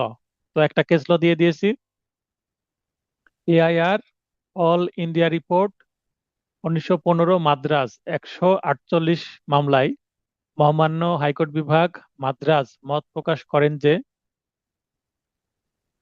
এর আগে অভিমত পোষণ করেন যে বা প্রকাশ করেন যে, আমি এখানে লিখেছি মত প্রকাশ করেন যে, আপনি যে ল্যাঙ্গুয়েজ আপনার পছন্দ বা বলেন যে বললেও হবে।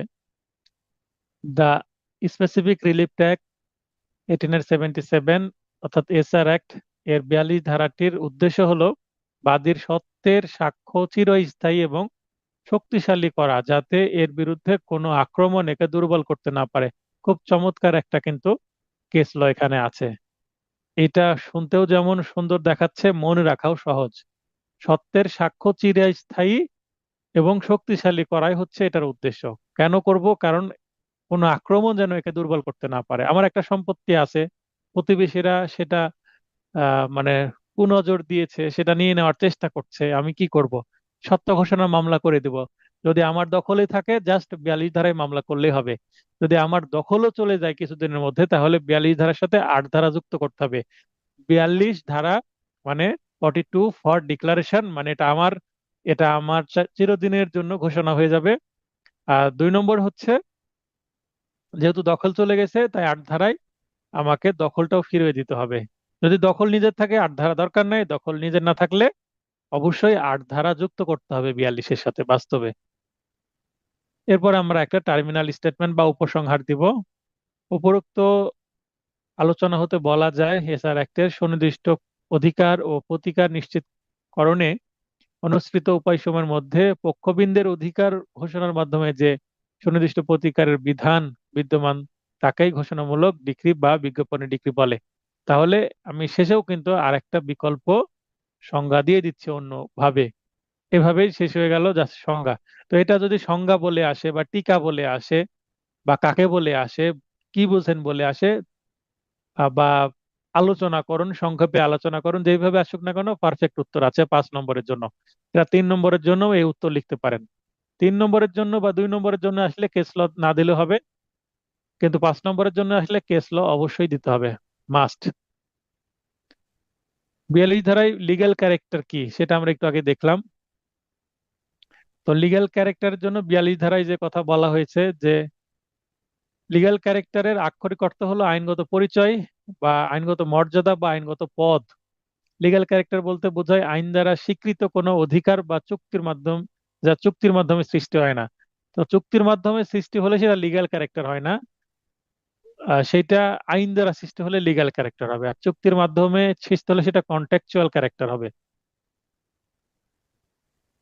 তাহলে এটা 52 ডিএলআর, এটা বাংলাদেশের আইনের মানে বাংলাদেশের একটা জাজমেন্ট, 263 পৃষ্ঠার এই মামলার সিদ্ধান্ত মতে, দেখেন এখানে আবার ল্যাঙ্গুয়েজ ভিন্ন দিয়েছি, সিদ্ধান্ত মতে দ্য স্পেসিফিক রিলিফ অ্যাক্ট এর 42 ধারায় বর্ণিত অভিব্যক্তি লিগ্যাল ক্যারেক্টার বা বৈধ চরিত্র, এখানে আবার বৈধ চরিত্র বলা হচ্ছে, টর্ট আইন অথবা চুক্তি হতে উদ্ভূত নয়।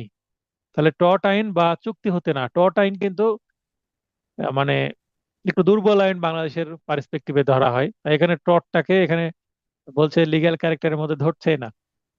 তবে বৈধ স্বীকৃতির ব্যক্তিগত ও বিশেষ অধিকার নির্দেশ করে। বন্টনের জন্য বাদীর প্রার্থনা নাকচকরণ বৈধ স্বীকৃতি সৃষ্টি করেছে, যা কোনো ব্যক্তির বিরুদ্ধে কার্যকরযোগ্য, যার একই ধরনের আবেদনই গৃহীত হয়। এখানে বলছে বন্টনের জন্য বাদীর প্রার্থনা নাকচকরণ বৈধ স্বীকৃতি সৃষ্টি করেছে। এখানে ল্যাঙ্গুয়েজটা একটু কঠিন মনে হতে পারে। যদি 1 নম্বরের বা 2 নম্বরের জন্য আসে ওপরের টুকু দিলেই হলো। আইনের নাম সঠিকভাবে লিখবেন, ধারাটা লিখবেন, আর এর অর্থ কি আর 1 লাইনে লিখে দেবেন, তাহলে 2 নম্বরের জন্য এলাও। এটা যদি 3 নম্বরের জন্য আসে তাহলে এখানে কেসলটা দেওয়ার চেষ্টা করবেন। কেসলর অন্তত প্রথম যে বাক্য, এই যে শেষের বাক্য না দিলেও হবে, প্রথম বাক্যটা অন্তত দেওয়ার চেষ্টা করবেন, তাহলেও হয়ে যাবে। পরের বাক্যটা দিলে যদি 4 বা 5-এর জন্য আসে দিতে পারেন, তবে এটা 2 বা 3 সর্বোচ্চ আসবে। আদালত কোন কোন ক্ষেত্রে বা কোন কোন পরিস্থিতিতে বা কোন কোন আবশ্যকীয় শর্তাধীনে ঘোষণামূলক ডিগ্রি প্রদান করে, মানে ঘোষণামূলক ডিগ্রি প্রদানের কারণ বা শর্ত বা পরিস্থিতি, মানে কখন মঞ্জুর করেন বা ডিগ্রি প্রদান করেন। এখানে 42 ধারায় কোন কোন ক্ষেত্রে মঞ্জুর হবে? বাদীর আইনগত পরিচয় বা কোনো সম্পত্তিতে তার অধিকার থাকতে হবে। তাহলে শুধু সম্পত্তি না, আইনগত পরিচয়। মনে করেন এক ব্যক্তি একটা প্রতিষ্ঠানের প্রিন্সিপাল, কিন্তু তাকে জোর করে প্রিন্সিপালের পদ থেকে সরাই দেওয়া হয়েছে, সে এখন আমি এই প্রতিষ্ঠানের প্রিন্সিপাল বা অধ্যক্ষ এ বলে একটা ঘোষণামূলক মামলা করলেন, তাও মামলা হবে। এটাও কিন্তু 42 ধারার একটা কি বিষয়বস্তু।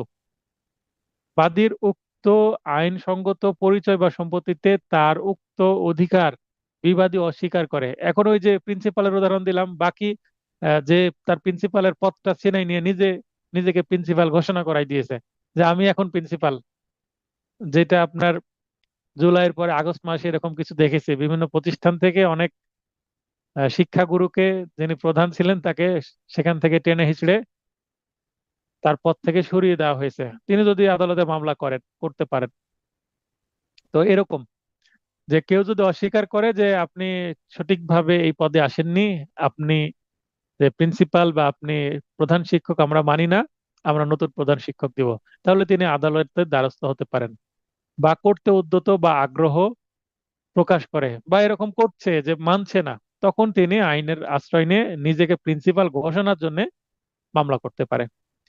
মামলার বিষয়বস্তু অবশ্যই আইনসঙ্গত পরিস্থিতি বা অধিকার বিষয়ক হতে হবে, মানে আইনের বাইরে বেআইনি কোনো কিছু করা যাবে না। মনে করেন কেউ নিজেকে বলছে "এই এলাকার আমি কি 1 নম্বর চাঁদাবাজ দাদা ভাই", আদালতে মামলা করলো যে স্যার ঘোষণা করে দেন আমি শুধু চাঁদা উঠাবো এই এলাকায়, অন্য কেউ ওঠাতে পারবে না, এই মামলা করা যাবে না, কারণ এটা কি অবৈধ। বাদী সত্ত্বের ঘোষণা ছাড়া অতিরিক্ত হিসাবে আনুষঙ্গিক প্রতিকার দাবির সুযোগ থাকলে অবশ্যই তা করতে হবে। আনুষঙ্গিক প্রতিকার বলতে দখল হারায় গেছে দখলও চাইতে হবে, তার মানে 8 ধারা যুক্ত করতে হবে।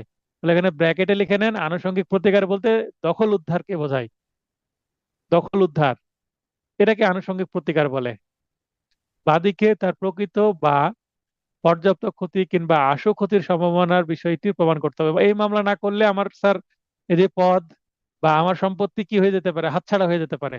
তার মানে আশু, আশু মানে হয়ে যেতে পারে, অ্যাবাউট টু, মানে একেবারে সম্ভাবনা তৈরি হয়ে গেছে, খুব দ্রুত আমার কি দরকার, রিমিডি দরকার, যে মামলা করে হয়তো বা একটা কিনে নিলাম, টেম্পোরারি ইনজাংশন নিয়ে নিলাম, অস্থায়ী নিষেধাজ্ঞা, যেন আপাতত এই সম্পত্তি আমার দখল থেকে হাতছাড়া না হয়। যখন বাদীর প্রার্থিত প্রতিকার অন্যভাবে দেওয়া সম্ভব নয়, তখন বিজ্ঞ আদালত ঘোষণামূলক ডিক্রি মঞ্জুর করবেন। যদি অন্যভাবে দেওয়া যায় তাহলে আর কিন্তু ঘোষণামূলক ডিক্রি দিবেন না। এটা একটা বিষয়।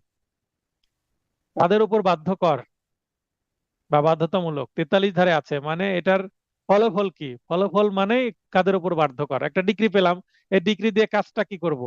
মনে করেন আপনি জার্নি করবেন ট্রেনে, তাহলে ট্রেনের টিকিট দরকার, টিকিটের কাজ কি?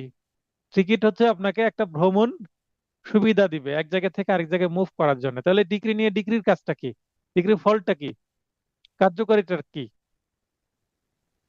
তাহলে 43 ধারা এটা বলা আছে। 43 ধারা কি আছে? ঘোষণামূলক মোকদ্দমা সংশ্লিষ্ট পক্ষগণের উপর, অর্থাৎ এই ডিক্রিটা বাদী বিবাদী উভয়ের উপরে কি প্রযোজ্য হবে, বিশেষ করে বিবাদীর উপরে বাধ্যকর হবে। এখানে বাদী বিবাদী উভয়ের উপরে কি কারণে বলছি, যদি একাধিক বাদী থাকে একটা সম্পত্তি নিয়ে, তাহলে মানে মনে করেন 5 জন বাদী মামলা করলো, 5 জনের মধ্যে আবার নিজেদের মধ্যে যদি ঝামেলা হয়ে যায়, তাহলে এই ডিক্রি অনুসারে 5 জনই তো মালিক হিসেবে ঘোষণা করা হয়েছে। তার মানে ক খ গ ঘ ও, এই 5 জন, 5 জনের মধ্যে গ যদি বলে যে এই সম্পত্তি শুধু আমার একা, তোমাদের 4 জনকে দিব না, তাহলে কিন্তু হবে না, কারণ মামলার ডিক্রিতে অপর 4 জনেরও নাম আছে। তার মানে এখানে ডিক্রিটা বাদীর উপরও প্রযোজ্য, বিবাদী সকল বিবাদীর উপরও প্রযোজ্য, মানে এখানে সকলের পক্ষে বাধ্যকর। তাই এই 43 ধারাতে আছে এই 3টা পয়েন্ট। যে সকল ব্যক্তি মোকদ্দমার পক্ষগণের মাধ্যমে সত্য বা স্বার্থ দাবি করে, মনে করেন যে বাদী বা বিবাদী করিম নামে একজন ব্যক্তি ছিলেন বিবাদী, and করিম মারা গেছেন, তার 2টা সন্তান এ মামলার তিনি পক্ষ ছিলেন না, কিন্তু ওয়ারিশ সূত্রে সম্পত্তি পেয়ে গেছে, তাহলে তার উপরে এই ঘোষণামূলক ডিক্রি বাধ্যকর হবে। কেউ যদি এই সম্পত্তিটা কিনে থাকে ওই ব্যক্তির কাছ থেকে, মনে করেন যে একটু আগে আমি করিমকে মেরে ফেললাম, করিম মারা যাননি, করিম সম্পত্তিটা বিক্রয় করে ফেলেছেন আরেকজনের কাছে। হ্যাঁ, এটা জাজমেন্ট ইন পার্সোনাম, এমসিকিউ বলা আছে। ধন্যবাদ কুদ্দুস ভাই। তো যদি সম্পত্তিটা বিক্রয় করে দেয় যার কাছে, তাহলে ওই ব্যক্তির মানে বাদী বিবাদীর মাধ্যমে যেহেতু সম্পত্তি পেলেন, তাই তার উপরে এটা বাধ্যকর হবে, মানে ওই উক্ত ক্রেতার উপরে। যে ক্ষেত্রে পক্ষগণের যে কোনো এক পক্ষ ট্রাস্টি হিসেবে বিদ্যমান, মানে একটা পক্ষ যদি ট্রাস্টি হয়, তাহলে ট্রাস্টি যদি হয় তাহলে ট্রাস্টকৃত সম্পত্তি লাভ কে পায়? ট্রাস্টকৃত সম্পত্তির লাভ পায় হচ্ছে বেনিফিশিয়ারি, সুবিধাভোগী।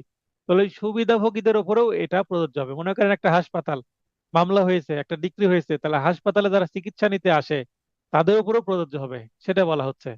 সেক্ষেত্রে সংশ্লিষ্ট ঘোষণামূলক ডিক্রি প্রদানের তারিখ থেকে উক্ত ট্রাস্টি বেঁচে থাকলে তিনি যাদের জন্য ট্রাস্টি হতেন, মানে বেনিফিশিয়ারি বা সুবিধাভোগী, তাদের উপরেও ঘোষণামূলক ডিক্রিটি বাধ্য করা হবে। মনে করেন একটা হাসপাতাল, মামলা করা হলো, সেটা ট্রাস্ট হিসাবে ছিল, কিন্তু মামলায় ওই ট্রাস্ট কর্তৃপক্ষ হেরে গেছে, সম্পত্তিটা মনে করেন হয়ে গেছে কার, অন্য একজন ব্যক্তির বা সরকারের। এখন এই সম্পত্তি আর ট্রাস্ট ট্রাস্ট নাই, সম্পত্তি হয়ে গেছে এখন ব্যক্তি মালিকানাধীন, বা এটা হয়ে গেছে পাবলিক প্রপার্টি বা সরকারি সম্পত্তি।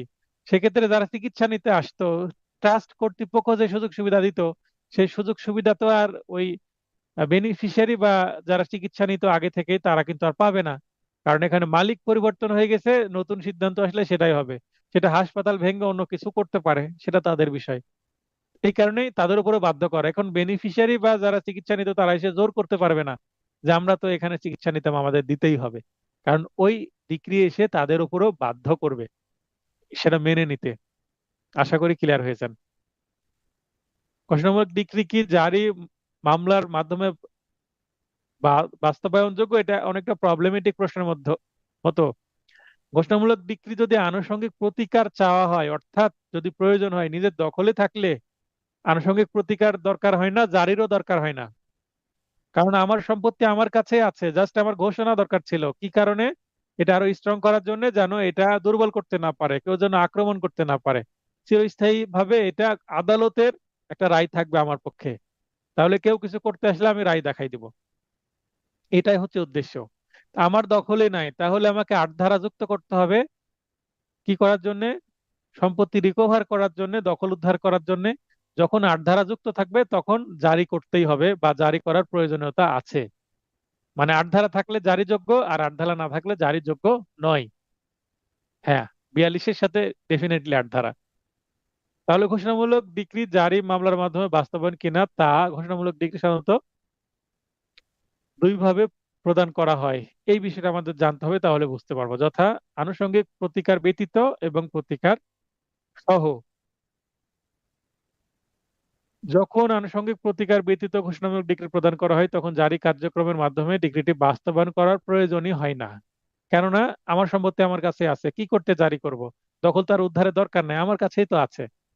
কেননা জারি বাদীর প্রার্থিত অধিকার তার পূর্ব থেকে আছে, মানে সম্পত্তি নিজের দখলেই আছে, যা তিনি ঘোষণামূলক ডিক্রির মাধ্যমে চিরস্থায়ী ও আরো শক্তিশালী করতে চান। জাস্ট একটা কি করলাম, আর একটা লেয়ার দিয়ে দিলাম মামলাটাকে প্রোটেক্ট করার জন্য, যেন এর বিরুদ্ধে কোনো আক্রমণ একে দুর্বল করতে না পারে। এই ক্ষেত্রে ঘোষণামূলক ডিক্রির মাধ্যমে বাদীর অনুকূলে নতুন কোনো অধিকারের সৃষ্টি হয় না, মানে যা আছে তাই থাকলো। সুতরাং আনুষঙ্গিক প্রতিকার ব্যতীত ঘোষণামূলক ডিক্রি জারি মোকদ্দমার মাধ্যমে বাস্তবায়নযোগ্য নয় বা প্রয়োজনীয়তাই নাই। এরপরে আমরা যদি দেখি যে আট ধারা যদি থাকে, অর্থাৎ আবার যখন আনুষঙ্গিক প্রতিকার সহ ঘোষণামূলক ডিক্রি প্রদান করা হয়, তখন জারি কার্যক্রমের মাধ্যমে ডিক্রিটি বাস্তবায়ন করার প্রয়োজন হতে পারে। আচ্ছা, আট ধারার সাথে এখানে কি থাকতে পারে? আনুষঙ্গিক প্রতিকার হিসাবে আমি আট ধারা নাও চাইতে পারি। কি চাইতে পারি? আমার সম্পত্তি আমার দখলে আছে, আমি ইনজাংশন চাইতে পারি, টেম্পোরারি ইনজাংশন। তো টেম্পোরারি ইনজাংশনটা আমি এর এর সাথে কি করতে পারি? আনুষঙ্গিক প্রতিকার হিসেবে চাইতে পারি। তো এই টেম্পোরারি ইনজাংশনের অংশটুকু কি হতে পারে? জারি হতে পারে। সেটা যার মানে ডিক্রি হয়ে যাওয়ার পর সেটা পার্মানেন্ট হয়ে যাবে। কেননা বাদীর প্রার্থিত অধিকারের সাথে নতুন কোনো আনুষঙ্গিক প্রতিকার যুক্ত হয়, বাদীর অনুকূলে নতুন কোনো অধিকারের সৃষ্টি হয়, যা বিবাদী প্রদানে অস্বীকৃতি জানালে জারি কার্যক্রমের মাধ্যমে কার্যকর করার প্রয়োজনীয়তা দেখা দিতে পারে। সব ক্ষেত্রে যে দেখা দিবে তা না। ডিগ্রি পাওয়ার পর এমনিতেই দিয়ে দিতে পারে সম্পত্তি দখলে। বিবাদী যে ছেড়ে দিল, মামলা হেরে গেল, সে ছেড়ে দিল, জারি করার দরকারই হলো না। সুতরাং প্রতিকার সহ আনুষঙ্গিক প্রতিকার সহ ঘোষণামূলক ডিক্রি জারি মোকদ্দমার মাধ্যমে বাস্তবায়নযোগ্য। তাহলে যদি ভাই ভাই প্রশ্ন করা হয় যে জারি এই 42 ধারায় মামলা করলে কি সেটা সবসময় জারি করতে হয়, বলবেন না স্যার সব সময় লাগে না। যদি আনুষঙ্গিক প্রতিকার থাকে বা 42 ধারার মতো কোনো যদি মানে এখানে প্রতিকার চাওয়া হয়, উদ্ধার চাওয়া হয়, সেক্ষেত্রে জারি করার প্রয়োজন হতে পারে দখল উদ্ধারের জন্য। তাছাড়া জাস্ট প্লেন যদি মামলা হয় 42 ধারার, তাহলে লাগে না। এই হচ্ছে ভাই ভাই উত্তর করার পন্থা। 42 ধারা অনুযায়ী নেতিবাচক ঘোষণার মোকদ্দমা করা যায় কি? উদাহরণ সহ আলোচনা করুন। তাহলে 42 ধারা বিধান মতে বাদী তার আইনগত অধিকার বা কোনো সম্পত্তির অধিকার সম্পর্কে ঘোষণার জন্য বিজ্ঞ আদালতে মোকদ্দমা দায়েরের জন্য ঘোষণামূলক ডিক্রি প্রাপ্তির মাধ্যমে প্রতিকার লাভ করে। অলরেডি আমরা এটা পড়েছি কয়েকবার। উদাহরণস্বরূপ বলা যায়, বৈধভাবে একটি জমির দখল করেছেন পার্শ্ববর্তী গ্রামের অধিবাসী উক্ত জমির মাঝখান দিয়ে যাতায়াতের অধিকার দাবি করে। তারা তাদের দাবিকৃত অধিকারের জন্য আদৌ অধিকারী নয়, মানে বলছে যে আমাদের এদিকে চলতে দিতেই হবে। হয়তোবা 20 বছর ধরে চলছে না, কিছুদিন ধরে চলা শুরু করেছে। মনে করেন 2-4 দিন চলেছে, এ, 4 দিন চলেছে, 5 দিনের দিনই বাদী বাধা দিয়েছে যে আমার সম্পত্তি দিয়ে আমি এই রাস্তা করতে দিব না। তার মানে এটা তো ইজমেন্ট হয়নি। ইজমেন্ট হতে হলে তো 20 বছর চলতে হবে বিনা বাধায় শান্তিপূর্ণভাবে। তাই অধিকারী নয়। এই মর্মে ঘোষণার জন্য ক মোকদ্দমা দায়ের করতে পারে। তার মানে চলতে চাচ্ছে, এখানে অবশ্যই এজমেন্ট রাইটের বিরুদ্ধে আমি যাচ্ছি। অত্র মোকদ্দমায় বিজ্ঞ আদালত যদি ঘোষণামূলক ডিক্রি প্রদান করেন, তবে তা হবে একটি নেতিবাচক ঘোষণামূলক ডিক্রি। নেতিবাচক কেন, কে বলতে পারবেন? বুঝাই দিতে পারবেন কে? উপরোক্ত উদাহরণ হতে বোঝা যায় যে ঘোষণামূলক মোকদ্দমা নেতিবাচক প্রার্থনাতেও বিজ্ঞ আদালতে দায়ের করা যাবে। এটা কেন নেতিবাচক বলা হচ্ছে, উদাহরণে কি বুঝালাম? কে বলবেন নেতিবাচক কেন, একটু বুঝিয়ে দেন। কে আসবেন?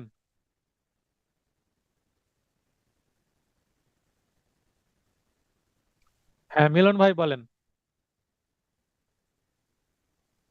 আসসালামু আলাইকুম স্যার। হ্যাঁ, ওয়ালাইকুম আসসালাম, বলেন। স্যার, যেহেতু ওই জমির উপর দিয়ে পার্শ্ববর্তী গ্রামের অধিবাসীদের আমি যেতে দেব না, হুম, মানে এবং রাস্তা দেব তাদেরকে, না? রাস্তা জি দেব না? জি, আমি আচ্ছা, ওদেরকে ওই ওই পথ থেকে ওই যাতায়াতের পথ থেকে ওদেরকে বিরত রাখার জন্য আমি মানে ঘোষণামূলক প্রতিকার চাইছি। এই কারণে এটা এখা- নেতিবাচক হবে। এখানে কিন্তু নিষেধাজ্ঞা চাচ্ছি না, ঘোষণামূলক ডিক্রি জি, চাচ্ছি, কিন্তু হ্যাঁ, নেতিবাচক। হ্যাঁ, এই জি এই যে জি। আমার এখানে যে লাইনগুলো আছে, হলুদ হাইলাইট করেছি, এর মধ্যে কোথাও এই যে নেতিবাচক বোঝানোর জন্য কোনো শব্দ আছে যেটা দ্বারা নেতিবাচক বোঝাচ্ছে? জি স্যার। আচ্ছা, আমি বলছি এখানে এর মধ্যে কি কোনো নেতিবাচক শব্দ আছে যেটা দ্বারা নেতিবাচক বোঝাচ্ছে? না কোনো না স্যার। এখানে আছে, আমি আপনাকে দেখাই দিই। ও ও ও, হ্যাঁ, এখানে পার্শ্ববর্তী গ্রামের দেখেন, অধিবাসী জমি। অধিকারী নন, এই যে নন আছে, হ্যাঁ না, হ্যাঁ হ্যাঁ হ্যাঁ, নন। হ্যাঁ অধিকারী হ্যাঁ, নন। অধিকারী না, আউদ জি অধিকারী জি না, মানে চলাচলের জি অধিকারী না, এই যে না, এটাই হচ্ছে জি নেতিবাচক। জি জি এ- স্যার। এবার ক্লিয়ার হলো? জি জি তাহলে আপনি এই উদাহরণ দিতে হবে তা না, আপনি আরো উদাহরণ দিতে পারেন। যে আমার এখানে একটা কি আছে, নলকূপ আছে। এই নলকূপে জি। রাত 12টার পরেও মানুষ এসে কি করে, চাপ দিয়ে পানি নিয়ে ঝামেলা যায়। করে। এটা এটা আমার জন্য একটা বিরক্তিকর, রাত্রে ঘুম ভেঙে যায়। হুম, তাহলে আমি এই জি নলকূপের পানি মানুষকে নিতে দেব না। এটা হতে পারে, তাই না? জি স্যার। তো এরকম নানান হতে পারে। তারপরে কি হতে পারে, আমার একটা পুকুর আছে, পুকুরে মারে আমি, এবং এই পুকুরে মাছ চাষ করি। কিন্তু মানুষ কি করে, এই পুকুরে গরু গোসল করায়, মানুষ নেমে গোসল করে, যেই কারণে আমার কি হয়, মাছ চাষের ক্ষতি হয়। গরু গোসল করালে সাবান শ্যাম্পু ব্যবহার করবে বেশি। তো বেশি একটা পুকুরে যদি বেশি গোসল করা হয় তাহলে কি হবে, পুকুরের পানির ক্ষতি হবে না? মাছের খাবার জি নষ্ট হয়ে যাবে না? তো এইটা জি করতে দিব না, মানে আমি গোসল করতে দিব না পানিতে, জি আমি পুকুরে নামতে দেব না, কাউকে গোসল করতে দেব না। এটাও একটা নেতিবাচকের উদাহরণ হতে পারে। তাহলে বাস্তবে কেউ যদি আসে এই ধরনের প্রবলেম নিয়ে, এভাবে ভাববেন। ঠিক আছে? তাহলে জি আপনারা স্যার। রেমেডি দিতে পারবেন। প্রবলেমেটিক প্রশ্ন পড়ি। ক, ক্ষয়ের সত্ত্ব অস্বীকার পূর্বক খকে একখণ্ড জমি থেকে বেদখল করেন। তাহলে অস্বীকার করলো কিন্তু সত্য, তুমি এটার মালিক না, এটার মালিক আমি, আমাকে ছেড়ে দাও। খ, সংক্ষুব্ধ হয়ে উক্ত সম্পত্তিতে তার সত্ত্ব আছে মর্মে ঘোষণা পাওয়ার জন্য মামলা করে। সংশ্লিষ্ট ধারার উদ্ধৃতি দিয়ে উক্ত মামলার আইনগত পরিণতি বর্ণনা করুন। এখানে দেখেন পয়েন্ট কোন জায়গায় আছে, দেখেন বেদখল অলরেডি করে দিয়েছে, আর এখানে বলছে ঘোষণামূলক ডিক্রি করলো। এখানে কি 8 ধারা চেয়েছে?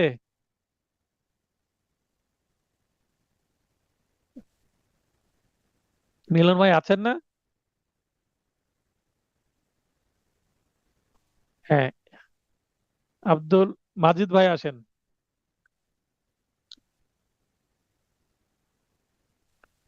এখানে বেদখল চাচ্ছে এবং এখানে জাস্ট সত্য আছে মর্মে ঘোষণা এতটুকু চাচ্ছে, তার মানে এখানে আট ধারা চাইনি। যেহেতু আট ধারা চাইনি, তাহলে এখানে মামলার পরিণতি কি হবে? মামলা খারিজ হয়ে যাবে, রক্ষণীয় না, মানে মামলায় ডিক্রি পাওয়া যাবে না। দেখেন, একটা কেস ল আছে, আনুষঙ্গিক প্রতিকার হলো সেই প্রতিকার যা ঘোষণামূলক ডিক্রি মঞ্জুরের ক্ষেত্রে অপরিহার্য। মানে এখানে আনুষঙ্গিক প্রতিকার চাওয়া হয়নি, দখল উদ্ধার করা যায় না, বেদখল হয়ে গেছি, আনুষঙ্গিক প্রতিকার আমি চাইলাম না, তাহলে আমাকে কি করে দিবে? যে মামলায় সত্যের ঘোষণার সাথে অনুগামী প্রতিকার বা আনুষঙ্গিক প্রতিকার প্রার্থনা প্রয়োজন, সেই মামলায় অনুগামী প্রতিকার প্রার্থনা ছাড়া সত্যের ঘোষণা মামলা অচল। অচল মানে মামলা চলবে না। ঠিক আছে? তাহলে এখানে আমি শেষে বলবো কি, খ এর দায়েরকৃত উক্ত মোকদ্দমায় মামলাটিতে বিজ্ঞ আদালত খ এর অনুকূলে মোকদ্দমার ডিক্রি প্রদান করবেন না। এটা 42 ধারা বিধান এবং মামলার সিদ্ধান্ত পর্যালোচনা করে পাচ্ছি। এই যে শেষের যে দুইটা, মানে একটা বাক্য, এটাই হচ্ছে মূল উত্তর। যদি 2 নম্বরের জন্য আসে এই প্রশ্নটা, জাস্ট এই যে শেষের দুইটা লাইন লিখে দিলেই 2 নম্বর পেয়ে যাবেন। আর কিচ্ছু লিখতে হবে না, এত সংক্ষিপ্ত লিখলেই হবে। এবং কেস ল না লিখলে হবে সেক্ষেত্রে, যে 42 ধারার বিধান মতে আমরা বলতে পারি আনুষঙ্গিক প্রতিকার যেহেতু মামলায় খ চাইনি, তাই এই মামলায় ঘোষণামূলক ডিক্রি খ পাবে না। আপনি ভাষা ল্যাঙ্গুয়েজ যা খুশি লিখেন, নো প্রবলেম।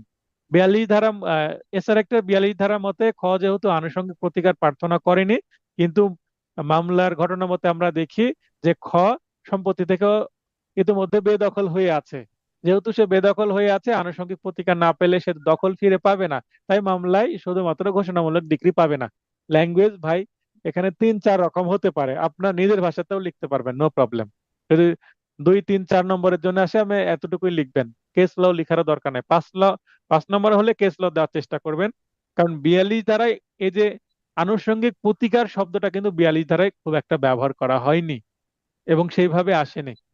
অপর্যাপ্ত তথ্য আছে, সেই ক্ষেত্রে আনুষঙ্গিক প্রতিকারের জন্য পর্যাপ্ত তথ্যের জন্য কেস লটা দিচ্ছে। মহিউদ্দিন ভাই বলেন, কিশোরগঞ্জ। সালাম আলাইকুম স্যার। হ্যাঁ, ওয়ালাইকুম আসসালাম, বলেন। হ্যাঁ, এত শর্ট সাজেশনে কি পরে কভার করবে সব? বুঝতে পারলাম না। মানে সাজেশনটা যেটা আমরা যেটা পড়তেছি এটা তো অনেক হ্যাঁ, শর্ট, পরে এটা কি হ্যাঁ, পুরো কভার?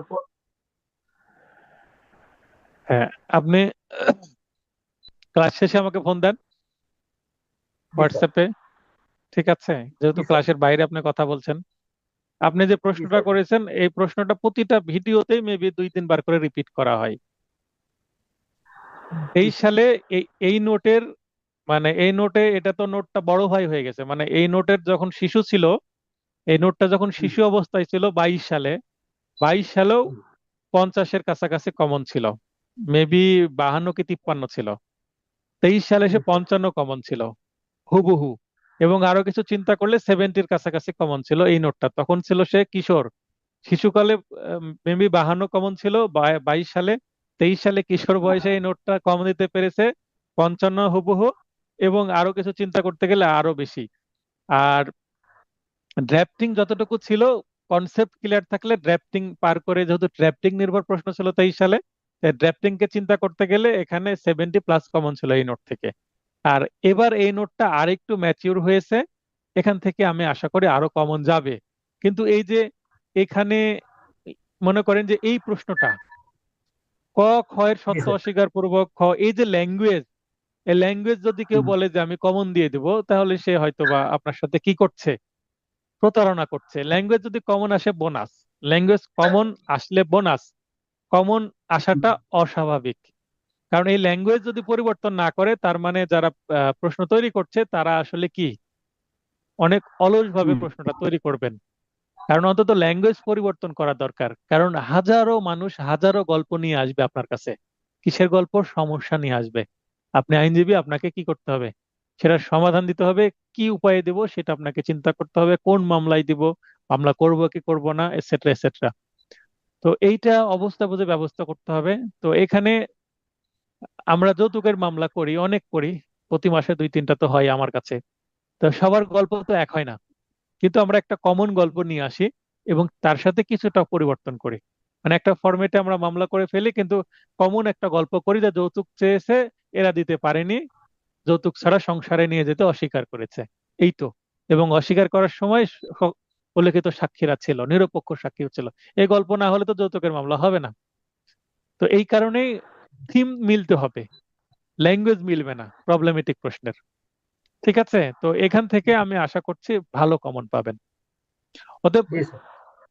কমন পাবেন কি পাবেন না এইটা আসলে গ্যারেন্টি দেওয়া যায় না। কি কারণে গ্যারেন্টি দেওয়া যায় না? আপনি যদি বলেন যে এখানে কম আছে, আমি কমন পাবো কিনা, আপনি যদি টেনশন করেন, আপনি অপেক্ষা করেন, আপনার টেনশন মুক্ত করার ব্যবস্থা করছি। ক্লাস শেষে আপনাদেরকে একটা সাজেশন আমি দিয়ে দেব, পিডিএফ, যেটা ফাইনাল টাচের একটা গুরুত্বপূর্ণ অংশ। সেখানে 1 স্টার, 2 স্টার, 3 স্টার, এই গল্পটা কি শুনেছেন না ক্লাসে আপনি পরে ঢুকেছেন? আচ্ছা শুনছি স্যার, আমি প্রথম থেকে ক্লাসে থাকি। আর আচ্ছা, আর তাহলে তো একটা আমি জিনিস অলরেডি যেটা বলে দিলাম যে 1 স্টার, 2 স্টার, 3 স্টার করে সাজেশন দিয়ে দিচ্ছি। সাজেশনটা পাওয়ার পরে আপনি এই মনোযোগ প্রশ্নটা সহকারে করতে দেখি। পারতেন আমাকে। বলেন। স্যার আমি আপনার ক্লাসগুলো খুব মনোযোগ সহকারে দেখি, যত সম্ভব কথা কম বলার চেষ্টা করি, নেওয়ার হ্যাঁ, চেষ্টা হ্যাঁ, করি। আমাকে নিতে হবে, অবশ্যই। শুধু কথা হ্যাঁ, বললে হবে না। স্যার হ্যাঁ। আমি আরেকটা প্রশ্ন, আমি আমার একটা লোকাল মাঝে মধ্যে পরীক্ষা দিই, আমার লেখাটা স্পিডে লেখলে একটু হিজিবিজি হয়, আর যদি একটু শান্ত মাথায় লিখি লেখাটা খুব সুন্দর হয়। আমি কি করবো আমি বুঝতে আপনি পারছি না। আপনি ব্যক্তিগত, মানে ক্লাসের বাইরে যেহেতু প্রশ্ন করছেন, তাহলে ক্লাসের বাইরে আমাকে হোয়াটসঅ্যাপে ফোন দিয়েন। ঠিক আছে। জি স্যার। আচ্ছা, আর আমি যেহেতু আপনাদের খাতা এখনো দেখতে শুরু করিনি, আমি ঈদের দিন আপনাদের খাতা দেখব। কারণ আমি যেদিন হ্যাঁ, আমি আনন্দ বা মানে রিল্যাক্স করা মানুষ না, আমি কাজ করা মানুষ। আপনাদেরকে পাশ করানোর পরে সবাইকে নিয়ে আনন্দ করব, আমি এই ধরনের মানসিকতার ইনশাল্লাহ। মানুষ। 25 তারিখে রাত্রে কিন্তু আপনাদের ক্লাস নিয়েছি। এই যে 25 তারিখে যে পরীক্ষা হয়েছিল না, জি স্যার। সরি, যেদিনকে রেজাল্ট হয়েছে, ছাব্বিশ হ্যাঁ। তারিখে রেজাল্ট হলো সকালে, 26 তারিখে রাত্রে আমি ক্লাস নিয়েছি, জাস্ট সবার সাথে কথা বলার জন্য, কার কি অনুভূতি। আমি চাইলে কিন্তু কি করতে পারতাম, বেড়াতে যেতে পারতাম, কক্সবাজার বেড়াতে যেতে পারতাম। আমার ফ্যামিলি তো কয়েক বছর ধরে ধরে আছে, আমি কোথাও যাইনি। কেন যাইনি? কারণ আমাকে সবাইকে পাশ করাতে হবে। পাশ করিয়ে এই ব্যাচ থেকে বেশ কয়েকজন আমি টিচার নিয়ে নিব, রিসার্চার নিয়ে নিব। এবং আমার মোটামুটি এই যে এমসিকিউ মূল নোট, ফাইনাল টাচ নোট হয়ে গেছে, আর রিটেন মূল নোট আছে, ফাইনাল টাচ নোট হয়ে যাচ্ছে অলমোস্ট কাছাকাছি। তো এরপরে আমার খুব একটা কঠিন কাজ থাকবে না, মানে আমার কোচিং দাঁড়িয়ে যাবে। আমি স্ট্রাগল করছি, কষ্ট করছি, যারা আমার টিচার প্যানেলে যুক্ত হবে তাদের এত কষ্ট করতে হবে না, কারণ আমি কষ্ট করি, মানুষকে কষ্ট কম দিই। আমি চাইলেই এই ফাইনাল টাচ নোটের ঘোষণা দিতে পারতাম না, জাস্ট পড়াই শেষ করে দিতাম। আপনারা পাশ করেন না করেন আমার মানে সেটা না দেখলেও হতো, কিন্তু আমি ওই টাইপের মানুষ না। আপনি পাশ করলে আমি যে আনন্দিত হব, এটার জন্য আমি মানসিকভাবে অনেক তৃপ্ত অনুভব করি। আর আমার স্টুডেন্টদের মধ্যে যদি একজনও ফেল করে, আমি অনেক কষ্ট পাই এবং আমার মোটিভেশন হারাই যায়।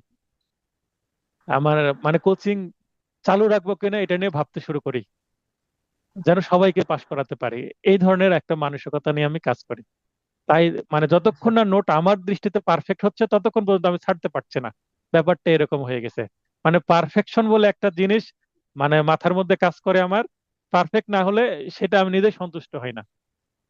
আর এই যে গরমে যে ঘেমে আছি, বেডরুমে তো এসি আছে, এই যে ব্রেকে যে আমি কি করি, এই রাতের খাবারটা বেডরুমে যে খেয়ে আসে এসি ছেড়ে দিয়ে। তো কষ্ট করছি, এই রুমে যেহেতু কম্পিউটার সেট আপ, এসি রুমে তো যে কাজ করতে পারছে না, কারণ এসি রুমে আমার শিশু আছে, শিশু সন্তান আছে, সে ঘুমায়, তার কষ্ট হবে। তো যাই হোক, এগুলো কাহিনী একদিন বলবো, আপনারা পাশ করেন, এখন ক্লাসটা এগিয়ে নিয়ে যাই। তো আপনাকে আমি সাপোর্ট দিব, হ্যাঁ। আর আপনাদের বলে রাখি যে ঈদের পরে প্রত্যেককে আমি প্রতিদিন 10 মিনিট করে সময় দিব আলাদা, ক্লাসের বাইরেও। আমি বলে দিব যে আজকে এই কয়টা থেকে কয়টা পর্যন্ত কাকে কাকে সময় দেবো। হ্যাঁ, আমার সময় পাওয়ার জন্য পরীক্ষা দিতে হবে, যারা পরীক্ষা দিবে না তাদেরকে আমি সময় দেবো না।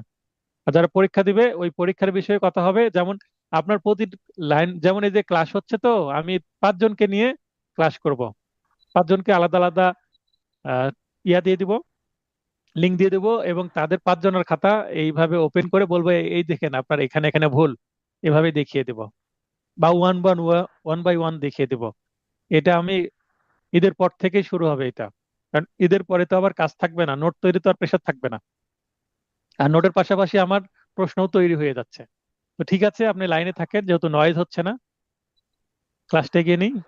এবার এখানে আমরা অলরেডি পড়ে ফেলেছি, যেহেতু বেদখল হয়েছে তাকে কি 8 ধারা যুক্ত করতে হতো, ঘোষণামূলকের সাথে কি করতে হতো, দখল উদ্ধারও চাইতে হতো। যেহেতু চাইনি, আনুষঙ্গিক প্রতিকার 42 ধারা এবং কেস ল অনুসারে সে পেতে পারে না, মানে মামলার ডিগ্রি পাবে না, বা মামলাটা কি হয়ে যাবে, খারিজ হয়ে যাবে বা অচল হয়ে যাবে। কেস লটা কিন্তু অনেক চমৎকার। কেস ল এর বিষয়টা একটু মনে রাখার চেষ্টা করবেন, এবং আমি কেস ল দিলেও দেখেন যে একটা দুইটা সেন্টেন্সে শেষ করার চেষ্টা করি, ছোট ছোট সেন্টেন্স, খুব সহজ ভাষায়। এখানে কেস ল আমি যে বই থেকে সংগ্রহ করি, সেই বইয়ে কিন্তু কি থাকে, এম, সবচেয়ে দেখেন এটা দেওয়ানি কার্যবিধি শামসুল গাজী শামসুর রহমান। এই বইটা মার্কেটের দেওয়ানি কার্যবিধি বোঝার জন্য এর থেকে বেস্ট বই নাই কিন্তু বাংলাদেশে। এটা শুধু বাংলা ইংলিশ নাই, তো আরো আমার বই আছে। তো এই বই থেকেই কিন্তু কেস ল গুলো সংগ্রহ করা, এবং এই কেস এই এই বইয়ে কিন্তু সাধু ভাষায় লেখা। তো এটাকে আবার একটু সহজ ভাষায় আপনাদের জন্য মডিফাই করে উপস্থাপন করা, যেন আপনাদের লিখতে সুবিধা হয়। এবার টপিক 3, ইনজাংশন। তো ইনজাংশন নিয়ে আমরা যতটুকু পড়বো সেটা অস্থায়ী, স্থায়ী এবং বাধ্যতামূলক ইনজাংশন বলতে কি বুঝেন, এবং স্থায়ী অস্থায়ীর মধ্যে পার্থক্য, স্থাবর সম্পত্তি সংক্রান্ত চিরস্থায়ী নিষেধাজ্ঞার ডিক্রির জন্য আনীত মোকদ্দমায় কি কি মৌলিক বিষয় প্রমাণ করা আবশ্যক, চিরস্থায়ী নিষেধাজ্ঞা ডিক্রি কখন পাওয়া যাবে এবং কখন পাওয়া যাবে না, মানে কখন না মঞ্জুর হবে কখন মঞ্জুর হবে।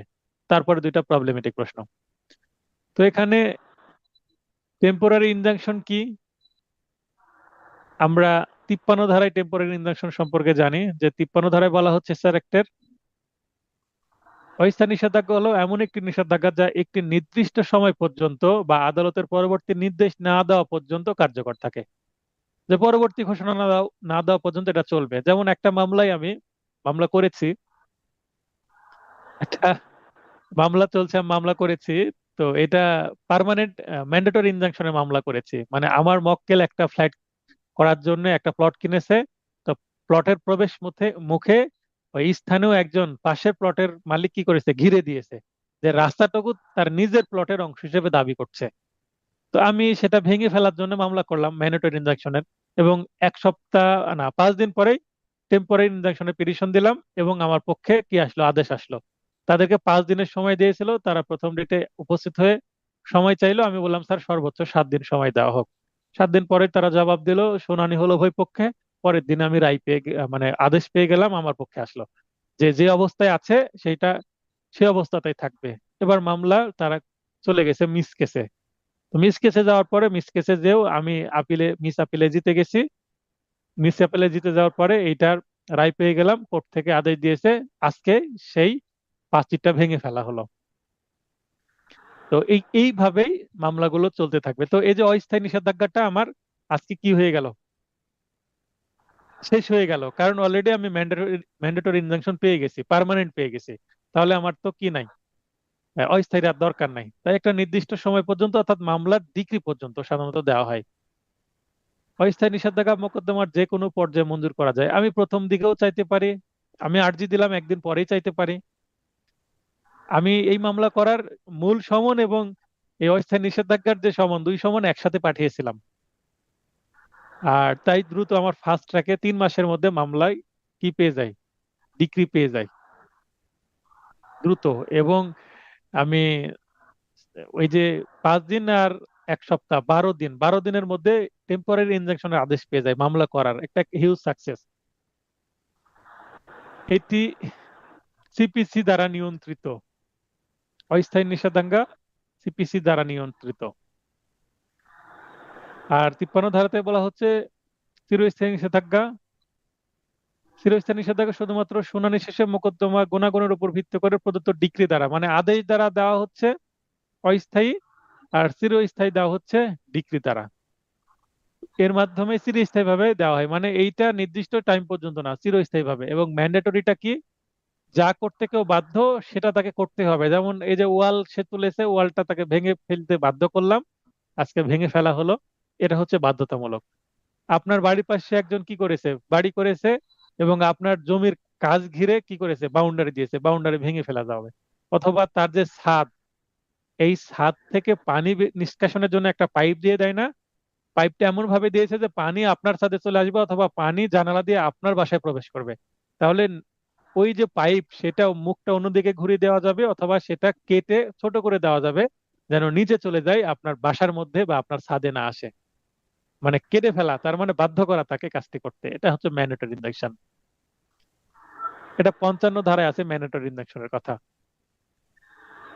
পার্থক্য, পার্থক্য সহজ, পড়ে নিবেন, তারপরে ফাইনাল টাচ নোটে এটা হুবহু থাকবে। হ্যাঁ, তো যেটা আলোচনা করছিলাম স্থায়ী এবং অস্থায়ী নিষেধাজ্ঞার মধ্যে পার্থক্য, এটা ফাইনাল টাচ নোটে থাকছেই, তখন তো ভিডিও এটা বুঝিয়ে দেবই, এটা পড়ে নিবেন।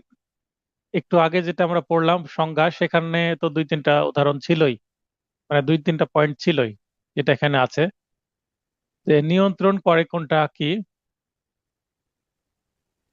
অস্থায়ী নিষেধাজ্ঞা আপনার সিপিসির আদেশ 39 দ্বারা নিয়ন্ত্রিত, মানে আমরা সিপিসিতে জাস্ট টেম্পোরারি ইনজাংশনের বিষয়টাই বলা আছে।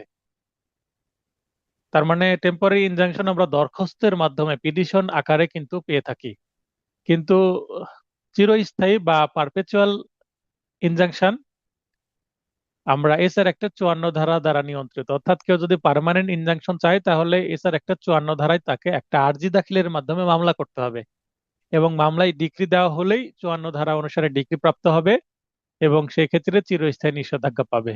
কিন্তু যে কোনো মামলায় আমরা সিপিসি অনুসারে 39 আদেশের বিধান অনুসারে কি করতে পারি, টেম্পোরারি ইনজাংশন পেতে পারি। যে কোনো মামলার ক্ষেত্রেই টেম্পোরারি ইনজাংশন প্রযোজ্য, কিন্তু চিরস্থায়ী নিষেধাজ্ঞা পেতে হলে অন্য কোনো মামলায় চিরস্থায়ী নিষেধাজ্ঞা পাওয়া যায় না, আলাদা একটা স্বতন্ত্র মামলা করেই চিরস্থায়ী নিষেধাজ্ঞা নিতে হয়।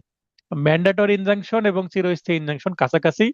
ম্যান্ডেটরি 55 ধারায় সেটা আলাদা আর্জির মাধ্যমে, কিন্তু আবারও বলছি যে অস্থায়ী নিষেধাজ্ঞা কিন্তু আলাদা মামলা করতে হয় না, যে কোনো মামলার আন্ডারে এটা কাজ করে, তাই এটা সিপিসি অনুসারে পিটিশন দিতে হয়।